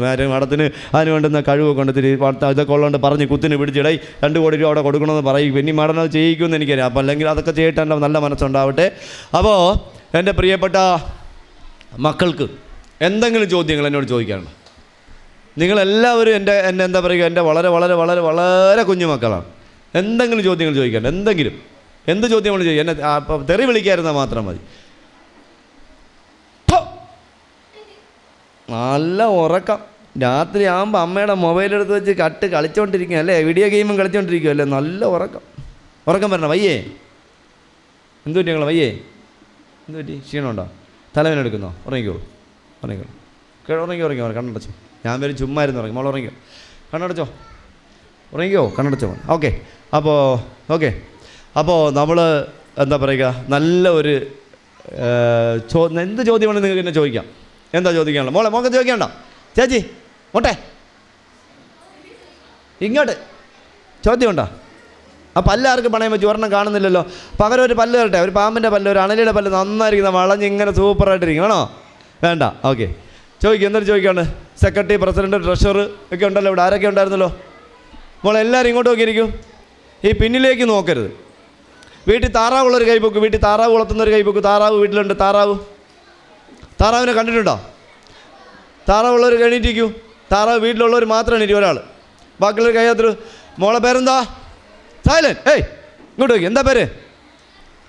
കൃഷ്ണ. അമൃത. അയ്യോ, അറിഞ്ഞില്ല അമൃതാനന്ദമയ്യാണെന്ന്. നമസ്കാരം, വണക്കം, അനുഗ്രഹിക്കണം. അപ്പോൾ അമൃത മോള് എത്രല്ല പഠിക്കണേ? 5. ഈ 5ആണോ? ഈ 5 അല്ലേ? ഇതിൽ 4 ഉള്ളൂ. 1, 2, 3, 3.25, 4 അല്ലേ? 4 ഉള്ളൂ അല്ലേ? എത്ര താറാവുണ്ട് വീട്ടിൽ? എങ്ങനെ ഇവൻ തന്നെ? എത്ര താറാവുണ്ട് മോളുടെ വീട്ടിൽ? കുറേ ഉണ്ട്. 100 എണ്ണം ഉണ്ടോ? ഉണ്ട്. താറാവിൻ്റെ കൂട് തുറന്നു വിടാറുണ്ടോ മോള്? തുറന്നു വിടുമോ? തുറന്നു വിടുമ്പോൾ കൂട്ടിനകത്തു നിന്ന് ആദ്യം ഒരു താറാവല്ലേ ഓടിപ്പോകുന്നത്, കണ്ടിട്ടുണ്ടോ? ആ ഓടിപ്പോകുന്ന താറാവ് ഒരു ഇംഗ്ലീഷിലൊരു വാക്ക് പറഞ്ഞിട്ടാണ് പോകുന്നത്. ഓർമ്മയുണ്ട് എന്താണ് വാക്കെന്ന്? എന്താണ് ആ താറാവ് പറയുന്നുണ്ട്? ഏതാണ്? മാക്ക് എന്നല്ല. എന്താണ് പറയുന്നതെന്ന് അറിയാമോ? ബാക്ക്. എല്ലാവരും, ഞാൻ മാത്രം മുന്നേ പോവും, നിങ്ങളെല്ലാവരും എൻ്റെ ബാക്കിൽ വരൂ, പുറകിൽ വരൂ എന്നാണ്. ബാക്ക്. കേട്ടോ എന്നാണ് താറാവ് പറയുന്നത് അല്ലേ? അപ്പോൾ ഇവിടെ ഇരുന്ന് ഏതെങ്കിലും കുട്ടികൾ തിരിഞ്ഞു നോക്കിയാൽ, മോളിരുന്നോളൂ അമൃത, ഏതെങ്കിലും കുട്ടികൾ തിരിഞ്ഞു നോക്കിയാൽ അവർ താറാവുകളാണെന്ന് മറന്നുപോയി. ഞാൻ നിങ്ങളെ താറാവേ എന്നേ വിളിക്കുകയുള്ളൂ. താറാവേ എന്നേ വിളിക്കുകയുള്ളൂ. ഓക്കെ? അപ്പോൾ ചോദിക്കണ്ടോ? എഴുച്ചിൽ മോനെ ആരാ ചോദിച്ചു? എഴുച്ചിലും ചോദിക്കണം. ആളിനെ കാണാനാണ്. ചോദിച്ചു. സൈലൻ. ആദ്യം മോളുടെ പേര് പറയുക, എത്ര പഠിക്കുന്നു എന്ന് പറയുക, ഏത് സ്കൂളാണെന്ന് പറയുക. പറഞ്ഞോളൂ. ഗീതു മോഹൻദാസ് എന്ന് പറയുന്ന ഗീതു. ഓക്കെ. അമൃത സ്കൂളിൽ ഞാൻ കഴിഞ്ഞ 2 വർഷങ്ങൾക്ക് മുന്നേ ക്ലാസ് എടുത്തിരുന്നു. SPC, സ്റ്റുഡൻസ് പോലീസിന് സ്ഥിരം വരുമായിരുന്നു. ഓക്കെ. ഇപ്പോൾ +2. ഓക്കെ. ഏതാണ് വിഷയം? സയൻസ്. അടിപൊളി. ഒരുപാട് സംഭവങ്ങൾ, അതിലൊന്നാണ് ഇന്നത്. ഒരുപാട് സംഭവങ്ങളുണ്ട്. പാമ്പിനെ പിടിക്കാൻ പോയപ്പോൾ മറക്കാൻ പറ്റുന്ന ഒരുപാട് സംഭവങ്ങളുണ്ട് മോളെ. ഗീതു മോഹൻദാസ്. ഗീതു. ഓക്കെ. ഗീതു മോളെ ഒരുപാട് സംഭവമുണ്ട്. കാരണം എൻ്റെ ഇരുന്നോളൂ. ഒരു 10 വർഷങ്ങൾക്ക് മുന്നേ ഞാൻ നെയ്യാറ്റിൻകരയ്ക്ക് അടുത്തൊരു പാമ്പിനെ പിടിക്കാൻ ഒരു വലിയ വീടായിരുന്നു. ഒരു വലിയ കൊട്ടാരം പോലത്തെ ഒരു വീടായിരുന്നു. അത് അവിടുത്തെ താമസിക്കുന്ന ഒരു അമ്മയാണ്. അമ്മ ഒരു ഹയർ സെക്കൻഡറി സ്കൂളിലെ പ്രഥമ അധ്യാപികയായിരുന്നു, പെൻഷനായി. അപ്പോൾ എന്നെ പാമ്പനെ പിടിക്കാൻ വിളിച്ചു. അവിടുത്തെ പഞ്ചായത്ത് മെമ്പറാണ് വിളിച്ചത്. ഞാൻ പോയി. ഒരു 3 മണിക്ക് തുടങ്ങിയ പണി രാത്രി 7:30 മണിയായി. 7 മണിയായപ്പോൾ പണി മതിലൊക്കെ പിടിച്ച് പാമ്പനെ പിടിച്ച് കഴിഞ്ഞു. ഞാനപ്പോൾ നല്ല ക്ഷീണിച്ചു. അപ്പോൾ ഞാൻ കൈയും കാലൊക്കെ കഴുകിയിട്ട് ഫ്രണ്ടിൽ വന്നങ്ങ് ക്ഷീണിച്ചിരുന്നു. നടുവ് കൈ കൊടുത്ത് അങ്ങനെ ഇരുന്നപ്പോൾ ആരോ വന്നെൻ്റെ വെള്ളം വേണമെന്ന് ചോദിച്ചു. അപ്പോൾ ഞാൻ അമ്മയോട് പറഞ്ഞു, അമ്മ കുറച്ച് കുടിക്കാൻ വെള്ളം വേണമെന്ന് പറഞ്ഞു. അപ്പോൾ വെള്ളം വേണമെന്ന്, അപ്പോൾ ശരി മക്കളെ ഇപ്പോൾ കൊണ്ടുവരാമെന്ന് പറഞ്ഞ് അമ്മ അകത്തേക്ക് പോയി. അമ്മ പോയിട്ട് തിരിച്ചു. എനിക്ക് കുടിക്കാനായി വെള്ളം കൊണ്ടുവന്നത് ബാത്റൂമിൽ ഉപയോഗിക്കുന്ന മഗ്ഗിലായിരുന്നു എന്നുള്ള. ആ മഗ്ഗ് നല്ല അഴുക്ക് പിടിച്ചിരുന്ന മഗ്ഗ്. ആ ജീവിതത്തിൽ എനിക്ക് ഒരിക്കലും മറക്കാൻ പറ്റും എന്ന് പറഞ്ഞാൽ പൊതുജനം പല വിധം. അതുകൊണ്ട് ഞാൻ അതിൽ അവരെ കുറ്റം പറയുന്നില്ല. പക്ഷെ അവരങ്ങനെയാണ് കൊണ്ടുവന്നത്. അപ്പോൾ ഞങ്ങളുടെ അമ്മ അത് മുഖം കഴുകണ കാല് കഴുകണ കുടിക്കാൻ, അപ്പോൾ കുടിക്കാനാണ് മക്കളെ എന്ന് പറഞ്ഞു. അപ്പോൾ ഞാൻ എൻ്റെ അകം നോക്കിയപ്പോൾ എല്ലാം മഞ്ഞായിരിക്കുന്നു ഗ്ലാസ്സിന്, ആ മഗ്ഗിനകം. അതെൻ്റെ ജീവിതത്തിൽ എനിക്ക് ഏറ്റവും കൂടുതൽ മറക്കാത്തത് എന്ന് പറഞ്ഞാൽ ഞാനതൊന്നും കണക്ക് കൂട്ടാല്ല. എന്നാലും മോൾ ചോദിച്ചുകൊണ്ട് മാത്രമാണ് ഞാൻ പറഞ്ഞത്. അങ്ങനത്തെ അനുഭവം എനിക്ക് ജീവിതത്തിൽ ഉണ്ടായിട്ടുണ്ട്. പിന്നെ അത് കഴിഞ്ഞ് എൻ്റെ ഏറ്റവും ആത്മാർത്ഥമുള്ളൊരു സുഹൃത്തുണ്ടായിരുന്നു, തിരുമലയിലാണ്. അപ്പോൾ ഞാൻ ഒരു 10 വർഷമായി ഞാൻ ബോധത്തോടുകൂടി ജീവനോടുകൂടി ഹോസ്പിറ്റലിലല്ല വെളിയിലുണ്ടെങ്കിൽ ഞാൻ എല്ലാ തിരുവോണവും കൃത്യം 12:30 1 മണിക്ക് ഇടയ്ക്ക് ഉണ്ണാറുണ്ട്. എൻ്റെ അമ്മയോടൊപ്പം അച്ഛനോടോ സഹോദരങ്ങളോടൊപ്പം അല്ല. തിരുവനന്തപുരം ജില്ലയിൽ ആറ്റുകാലൊക്കെ പോകുന്ന വഴിയിൽ കുരിയാത്തി എന്ന് പറയുന്ന സ്ഥലത്ത് ആനന്ദനിലയം എന്ന് പറയുന്നൊരു അനാഥ മന്ദിരമുണ്ട്. അവിടുത്തെ കുഞ്ഞുമക്കളോടൊപ്പമാണ് ഞാൻ 10 വർഷമായി ഉച്ചയ്ക്ക് ഉണ്ണുന്നത്. അപ്പോൾ എന്താ പറയുക, അന്ന് ഞാൻ അവിടെ ഉണ്ടോണ്ടിരിക്കുമ്പോൾ എന്നെ പുള്ളിക്കാരൻ വിളിക്കുന്നു, സുരേഷേ വന്ന് വീട്ടിൽ വന്ന് തിരുവോണമാണ്, വീട്ടിൽ വന്ന് ഉണ്ണണമെന്ന് പറഞ്ഞു. ഞാൻ പറഞ്ഞു, ചേട്ടാ എനിക്ക് ഊണ് വേണ്ട, ഞാൻ വന്ന് കഴിച്ചുകൊണ്ടിരിക്കുകയാണെന്ന് പറഞ്ഞു. അപ്പോൾ എന്നാലും വീട്ടിൽ പറഞ്ഞു. ഞാൻ അങ്ങനെ ചെന്നു. ഞാൻ പറഞ്ഞു പായസം മതി എന്ന് പറഞ്ഞു. അപ്പോൾ ഞാൻ ചെന്നിരുന്നു. 12 വർഷം പായസം ചെന്നിരുന്നു. എന്നെ കയറ്റി അകത്തിരുന്ന് ഞാൻ പോയിരുന്നു. അരമണിക്കൂറായി, 1 മണിക്കൂറായി, 3/4 മണിക്കൂറായി എന്നെ വിളിച്ചിരുത്തിട്ട് ആരെയും പുറത്തോട്ട് കണ്ടില്ല. അപ്പോൾ ഞാൻ വെറുതെ എണീറ്റ് പോയി അടുക്കളയൊക്കെ ഒന്ന് കാണാൻ വേണ്ടി പോയി. ഞാൻ ഏതെങ്കിലും ഹോട്ടലിൽ ഭക്ഷണം കഴിക്കാൻ പോയി ഹോട്ടലിനകത്തൊക്കെ കയറി പോയി കണ്ടിട്ടേ ഞാൻ ഭക്ഷണം കഴിക്കാറുള്ളൂ. അവിടുത്തെ വൃത്തിയൊക്കെ മനസ്സിലാക്കിയിട്ട് ഞാൻ അങ്ങനെ ഭക്ഷണം കഴിക്കാറുള്ളൂ. അത് ഇവിടെ വന്ന് നോക്കിയത് അങ്ങനെയല്ല. ഇവിടെ ഞാൻ എല്ലാം കാണാൻ വേണ്ടി മാത്രമാണ് നോക്കിയല്ല. അടുക്കളയ്ക്കകത്തൊക്കെ പോയത് വേറൊന്നും കൊണ്ടല്ല. അപ്പോൾ ഞാൻ ചെന്നപ്പോൾ അടുക്കളയിലൊരു 50-60 ഗ്ലാസ് ഇങ്ങനെ തിട്ടപ്പുറത്ത് അടുക്കി വെച്ചിട്ടുണ്ട്. അപ്പോൾ അവർ 3 പേരും വെളിയിൽ, മോളും അച്ഛനും അമ്മയും വെളിയിൽ നിൽക്കുന്നു. മോനെ കാണുന്നില്ല. അപ്പോൾ മോൻ ഓടി വരികയാണ്. അവിടെ ദൂരെ നിന്ന് ഓടി വരണം ഞാൻ കണ്ടു.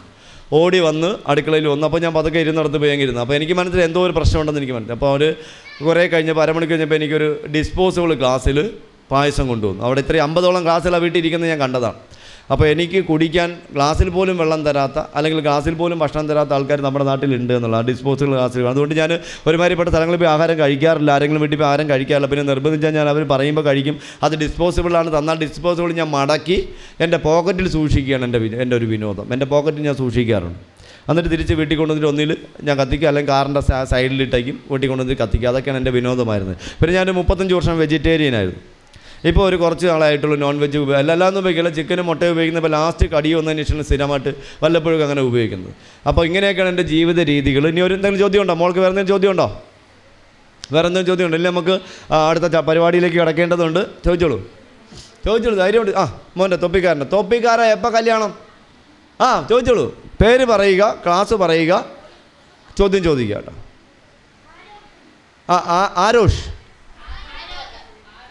ആരോഗ് ഒരാൾ പറയും. ഹാനോക്ക്, കൈ, ലോക്ക് എന്ന് പറഞ്ഞൊരു കൊളുത്ത് അല്ലേ? ഹാരോക്ക് അല്ലേ? തന്നല്ലോ. കരോക്കെ ഓക്കെ അല്ലേ? ഓക്കെ പറഞ്ഞോളൂ. ഹാരോക്ക് ചോദിച്ചോളൂ. 8ൽ. ഓക്കെ.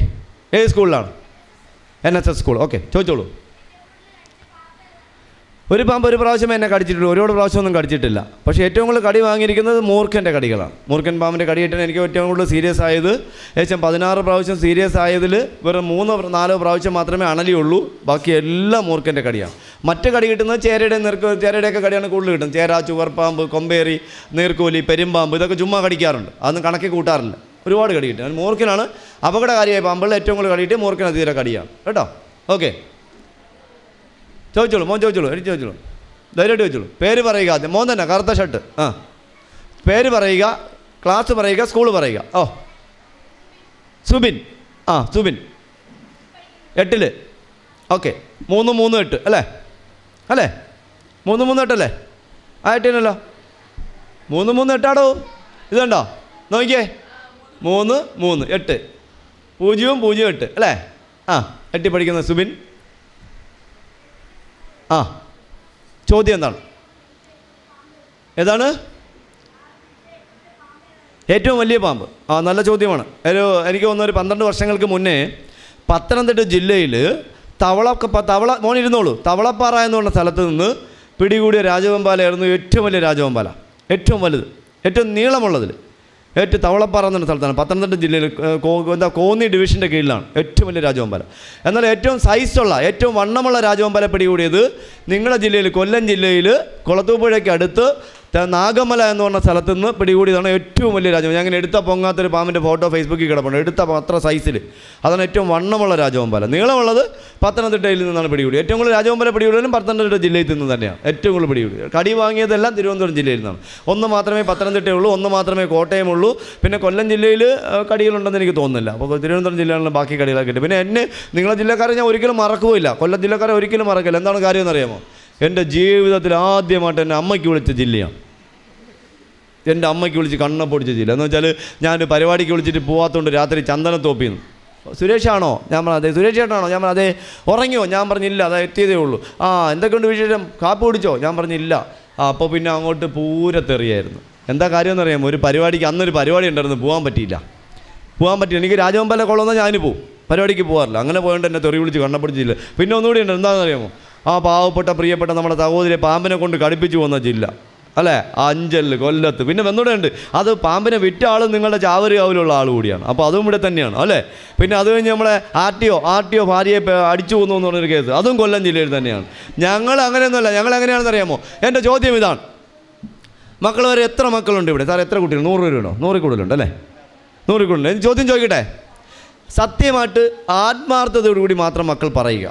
ഈ ഇരിക്കുന്ന മക്കളിൽ സ്കൂളിൽ പോകുമ്പോഴോ സ്കൂളിൽ നിന്ന് തിരിച്ചു വരുമ്പോഴോ നമ്മുടെ അമ്മയെ, നമ്മുടെ എത്ര അഴുക്കായിട്ട് നിൽക്കുന്ന, ജോലി ചെയ്ത് തളർന്ന് നിൽക്കുന്ന, വേർത്ത് നിൽക്കുന്ന അമ്മയെ കെട്ടിപ്പിടിച്ച് കവിളിലോ കയ്യിലോ ഒക്കെ ഉമ്മ കൊടുക്കുന്ന എത്ര മക്കളുണ്ട് നമുക്കിവിടെ? എത്ര മക്കളുണ്ട്? ഒരു കാരണവശാലും നിങ്ങൾ കള്ളം പറയരുത്, കള്ളം പറഞ്ഞ് പഠിക്കരുത്. കൈതാത്തരും സന്തോഷം. കാരണം എന്നറിയാമോ?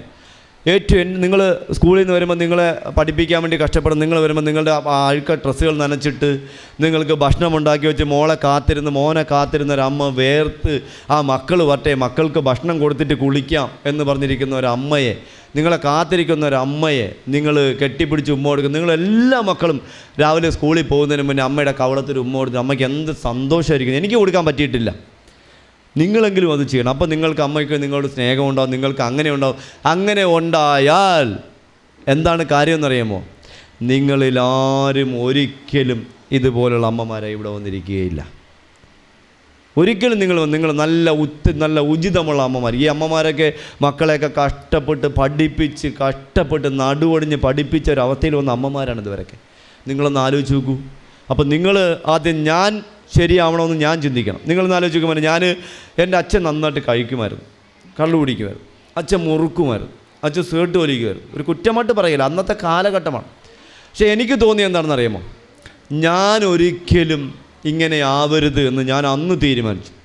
വളരെ കൊച്ചിൽ 9-10 വയസ്സുള്ളപ്പോൾ സേർട്ട് വലിച്ചിട്ടുണ്ട്. എൻ്റെ 9ാമത്തെ വയസ്സിൽ ആരൊക്കെ വലിച്ചെറിയുന്ന, റോഡിലെറിയുന്ന സേർട്ടിൻ്റെ കുറ്റിയെടുത്ത് വീടിനകത്ത് കൊണ്ട് വെച്ച് ഞാനും അനിയത്തിയും 2 ചേട്ടന്മാരൊക്കെ നന്നായിട്ട് വലിച്ചു. അപ്പോൾ 1-2 ദിവസം ചമച്ചു. അപ്പോൾ എനിക്ക് തോന്നി ഇത് നമുക്കുള്ള പണിയല്ല, നമുക്ക് പറ്റിയ പണിയല്ല. കൊച്ചു കള്ള വന്ന് നോക്കി, കൊച്ചു കള്ള ചൊരണ്ടത് ഞാൻ കണ്ട് ചൊരണ്ടിയത് അണ്ണം വലിച്ചല്ലേ, ഞാൻ കണ്ട് കഴുത്തി പിടിച്ചിങ്ങനെ വലിക്കണം. അതുകൊണ്ടാണ് വള്ളി പിടിച്ച് വലിക്കണം, 2 പ്രാവശ്യം വലിക്കണേ ഞാൻ കണ്ടതല്ലേ. ഓക്കെ. അപ്പോൾ അങ്ങനെ വലിച്ചു. പിന്നെ അത് ഞാൻ 5ാം ക്ലാസ്സിൽ പഠിച്ചപ്പോൾ എൻ്റെ സുഹൃത്തുക്കൾ രഘു എന്ന് പറഞ്ഞ കൂട്ടുകാരനുണ്ടായിരുന്നു, മനോജ് എന്ന് പറഞ്ഞ കൂട്ടുകാരൻ. മനോജ് ഇപ്പോൾ സൂയിസൈഡ് ചെയ്തു 5-6 വർഷങ്ങൾക്ക് മുന്നേ. ഇവർ രണ്ടും കൂടെ അവർ അച്ഛൻ്റെ പൈസ അടിച്ച് മാറ്റിക്കൊണ്ടൊരു പനാമ സേർട്ട് വാങ്ങിച്ചുകൊണ്ട് 2 ഓവർ വാങ്ങിച്ചുകൊണ്ട് വരും. എന്നിട്ട് എന്നെ സ്കൂളിൽ പോകാൻ സമ്മതിക്കുന്നത്. അടുത്തൊരു മരിച്ചിനി പണയിൽ പോയിരുന്നു. 9 മണിക്ക് മരിച്ചിനി പണയ്ക്കകത്ത് കയറും, വൈകിട്ട് 3:30 മണി അതിനകത്തിരുന്ന് എന്നെ വലിപ്പിക്കും. എന്നെങ്കിലും ഞാൻ നോക്കിയപ്പോൾ എന്നെ കൊണ്ട് മാത്രം ഇവർ സേർട്ട് വലിപ്പിക്കുന്നത്, ഇവർ വലിക്കുന്നില്ല. അപ്പോൾ ഞാൻ തോന്നി ഇതിലെന്തോ പണിയുണ്ട്. അപ്പോൾ ഞാൻ വിചാരിച്ചു ഇന്ന് നമുക്ക് പറ്റിയ പണി. അന്ന് അവിടെ ശബ്ദം ചെയ്ത് അവസാനിപ്പിച്ചു. അതുകൊണ്ട് ഇന്ന് വരെ കള്ളു കുടിക്കാനുള്ളൊരു തോന്നലുണ്ട്. പിന്നെ കള്ളു കുടിക്കാരെന്ന് എല്ലാവരും പറയാറുണ്ട്. കാരണം ഞാൻ കണ്ണൊക്കെ ചത്തിങ്ങനെ നടക്കുന്നുണ്ട്, ഇങ്ങനെ കണ്ണൊക്കെ ചോന്നിരിക്കുന്നുണ്ട്, വാവാ സുരേഷ് നല്ല അടിച്ചിരിക്കുന്നതാണ്. ഞാൻ ഇന്ത്യയിലേക്ക് ആലപ്പുഴ ഒരു പാമ്പിനെ പിടിക്കാൻ പോകുമ്പോൾ ഒരു 2:30 മണിയായി. കാറിൽ നിന്ന് ഇറങ്ങിയപ്പോൾ ഒരു വള്ളി തട്ടി ഞാൻ കാല് കമന്നങ്ങ് പോയി. ഉടനെ എൻ്റെ വണ്ടി ഓടിക്കുന്ന ചേട്ടൻ്റെ അടുത്ത് മറ്റേ ഒരു പുള്ളിക്കാരൻ ചോദിക്കുന്നു, നല്ല കീറിയിരിക്കുകയാണല്ലേ എന്ന്. നല്ല കീറിയിരിക്കുകയാണ്. ഞാൻ ഉറക്കം വന്നിട്ട് അത് അറിയും മറിഞ്ഞു വീഴാൻ പോയത്. അപ്പോൾ അങ്ങനെ ഒരു ഞാൻ ഇന്നുവരെ കള്ളു കുടിച്ചിട്ടില്ല, സേർട്ട് പണ്ട് വലിച്ചിട്ട് മുറുക്കാറില്ല. അപ്പോൾ എൻ്റെ മക്കളൊക്കെ നിങ്ങളൊക്കെ എനിക്ക് പറയാനുള്ളത്, ആദ്യം നിങ്ങൾ നന്നാവണമെങ്കിൽ നിങ്ങൾ ചിന്തിക്കേണ്ട ഒറ്റ കാര്യം എന്താണെന്ന് അറിയാമോ? നിങ്ങളുടെ കിഴങ്ങൻ സാധനങ്ങൾ വീട്ടിലുണ്ടല്ലോ, ഈ കുത്തി കളിക്കുന്ന എന്താ അതിൻ്റെ പേര്? മൊബൈലുകൾ. അത് നിങ്ങൾ കുറയ്ക്കണം. നിങ്ങൾ കുറയ്ക്കണം. കാരണം ഇപ്പോൾ ഇവിടെ തന്നെ ഇരിക്കുന്ന പലരുടെയും കയ്യിൽ മൊബൈലുണ്ട്. ഇവിടെ തന്നെ ഇരിക്കുന്ന കുട്ടികളുടെ പലരുടെയും കയ്യിൽ മൊബൈലുണ്ട്. ചിലരിങ്ങനെ താത്തു വെച്ചിരിക്കുന്നു, ചിലരിങ്ങനെ അല്ലേ, പറയാൻ പറ്റും, ഇല്ലെന്ന് പറയാൻ പറ്റുമോ? അപ്പോൾ പലരെയും കയ്യിൽ നാളിനെയൊക്കെ ഞാൻ എണ്ണി പറഞ്ഞാൽ വേണം, ഞാൻ എണ്ണി പറയുന്നില്ല. പക്ഷേ അതൊക്കെ നിങ്ങൾ ഇങ്ങനെയുള്ള പ്രോഗ്രാം ഒതുക്കി വീട്ടിൽ വെക്കണം. വീട്ടിൽ വയ്ക്കുക. പിന്നെ മൊബൈൽ കളി ഒഴിവാക്കണം. പിന്നെ എൻ്റെ മുതിർന്ന പെൺമക്കളോട് പറയാനുള്ളത്, കഴിവിൻ്റെ പരമാവധി വീട്ടിൽ നിന്ന് സ്കൂളിൽ പോകുമ്പോൾ സ്കൂളിൽ പോവുക. പിന്നെ ജോലിയും കൂലിയും ഇല്ലാത്ത കുറേ എണ്ണം ഉണ്ട് റോഡിൻ്റെ സൈഡിൽ വക്കിൽ വന്നിരുന്നുകൊണ്ട് ഇങ്ങനെ കൊച്ചു മക്കൾ റോഡിൽ കൂടെ പോകുമ്പോൾ ഇങ്ങനെ കാണിക്കുമ്പോൾ അതൊന്നും കാണാതെ നമ്മൾ വന്ന വഴി കൂടെ തല താഴ്ത്തി കുനിഞ്ഞു പോകുന്നത്. എന്നിട്ട് കുനിഞ്ഞു പോകുന്നത് പേടിച്ചിട്ടല്ല, നമ്മളെ കണ്ട് പലരും ശ്രദ്ധിക്കുന്നുണ്ടെന്നുള്ള ഓർമ്മ നിങ്ങൾക്ക് വേണം. നിങ്ങളെ കഷ്ടപ്പെട്ട് പഠിപ്പിക്കുന്ന അമ്മമാർക്കും അപ്പന്മാർക്കും ഒരിക്കലും നിങ്ങൾ അപമാനമായി മാറരുത്. നിങ്ങൾ നല്ല മക്കളായി മാറണം. എന്തായാലും വളരെ സന്തോഷം. ഒരുപാട് സംസാരിക്കണം, ഒരുപാട് പറഞ്ഞു. അമ്മമാരുടെ ഒരുപാട് സംസാരിക്കണം. അതിനൊന്നും പറ്റിയ വേദിയില്ല. അമ്മമാരൊക്കെ വളരെ വിഷമിച്ചിരിക്കുന്നു, അപ്പന്മാരും അതിനെ വിഷമിച്ചിരിക്കുന്ന ഒരു കാലഘട്ടമാണ്. അപ്പോൾ എന്തായാലും വളരെ സന്തോഷം. നമ്മുടെ സമുദ്ര ചാരിറ്റബിൾ ട്രസ്റ്റിൻ്റെ ഇന്നത്തെ പരിപാടിയിൽ ഞാൻ 100% ഞാൻ സത്യം പറഞ്ഞു, ഞാൻ ഇന്ന് വളരെ സന്തോഷവാനാണ്. ഉള്ളാരും തുറന്നു, ഞാൻ പൊക്കി പറയുന്നില്ല. ഞാൻ ഒരുപാട് ഏകദേശം 11,000 വേദികൾ ഞാൻ പങ്കിട്ടു. കാസർഗോഡ് മുതൽ പാറശാല വരെ, അതുപോലെ എന്താ പറയുക കർണാടക ആയിരുന്നാലും അല്ലെങ്കിൽ ഡൽഹി ആയിരുന്നാലും ചെന്നൈ ആയിരുന്നാലും ഒക്കെ ഒരുപാട് പരിപാടി പങ്കെടുത്തു. പക്ഷേ എനിക്ക് 100% നല്ല ഇഷ്ടപ്പെട്ട, എനിക്ക് ഏറ്റവും സന്തോഷമുള്ളൊരു വേദി. അറിയാമല്ലോ, ഞാൻ ഏറ്റവും കൂടുതൽ ഇനി ഏഷ്യയിൽ ഏറ്റവും നല്ല കുട്ടികൾ പഠിക്കുന്ന സ്കൂളാണ് തിരുവനന്തപുരത്ത് സെൻറ്റ് മേരീസ് സ്കൂൾ. 25,000-ഓളം കുട്ടികൾ പഠിക്കുന്ന സ്കൂളാണ്. അവിടെയൊക്കെ ഞാൻ ക്ലാസ് എടുക്കാൻ പോകുന്നതാണ്. പക്ഷേ എനിക്ക് നിങ്ങളെ ഇഷ്ടപ്പെട്ടു, നിങ്ങളെ ഈ സ്ഥാപനം ഇഷ്ടപ്പെട്ടു, നിങ്ങളുടെ കുട്ടികളെ ഇഷ്ടപ്പെട്ടു, നിങ്ങളുടെ എന്താ പറയുക നല്ല എല്ലാവരും നന്മയായി മാറട്ടെ. നിങ്ങളെല്ലാവരും എന്തായാലും നമ്മുടെ എന്താ പറയുക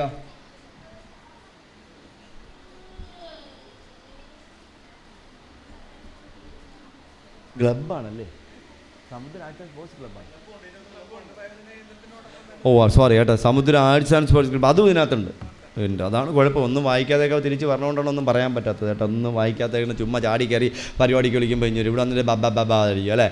അപ്പോൾ അതൊക്കെ വായിച്ചിട്ടല്ലേ വരേണ്ടത്. ഞാൻ ഒന്നും വായിച്ചില്ല. എന്തായാലും വളരെ സന്തോഷം. എന്താ പറയുക, സമുദ്ര library, arts and sports club, എന്തായാലും എല്ലാം സമുദ്ര arts and sports club, library, അതുപോലെ തന്നെ നമ്മുടെ സമുദ്ര ചാരിറ്റബിൾ ട്രസ്റ്റ്, എല്ലാത്തിനും എല്ലാവിധ നന്മ ഐശ്വര്യമുണ്ടാവട്ടെന്ന് പ്രാർത്ഥിച്ചുകൊണ്ട് എല്ലാവിധ ഭാവങ്ങളും നേർന്നുകൊണ്ട് നിങ്ങളുടെ നാളെ നടക്കുന്ന കുട്ടികളുടെ പഠനോപകരണ വിതരണത്തിന് എല്ലാവിധ എന്താ പറയുക ഭാവങ്ങളും നേർന്നുകൊണ്ട് നിങ്ങൾക്ക് ഒരുപാട് നല്ല കാര്യങ്ങൾ ചെയ്യാൻ ട്രസ്റ്റിന് കഴിയട്ടെ. അതോടൊപ്പം തന്നെ നിങ്ങളുടെ കുട്ടികൾക്ക് നല്ല മാതൃകയായി മാറാൻ കഴിയട്ടെ. 30 ദിവസം നീണ്ടുനിന്ന വായനാക്കളരിയിൽ ബാലവേദി കുട്ടികൾക്കായി ഓരോ ദിവസവും വ്യത്യസ്തങ്ങളായ പരിപാടികളാണ് ആസൂത്രണം ചെയ്തത്. എല്ലാ ദിവസവും വൈകുന്നേരം 3:30 മുതൽ 6 മണി വരെയായിരുന്നു വായനാക്കളരിയുടെ സമയം. പരിപാടികളിൽ മലയാള ഭാഷാ പഠനത്തിനായി പ്രദേശത്തുള്ള ഭാഷാ അധ്യാപകർ ക്ലാസുകൾ നയിച്ചു. വായനാക്കളരിയിൽ ബാലവേദിയിലെ 62 കുട്ടികളാണ് പരിശീലന ക്ലാസ്സിൽ പങ്കെടുത്തത്.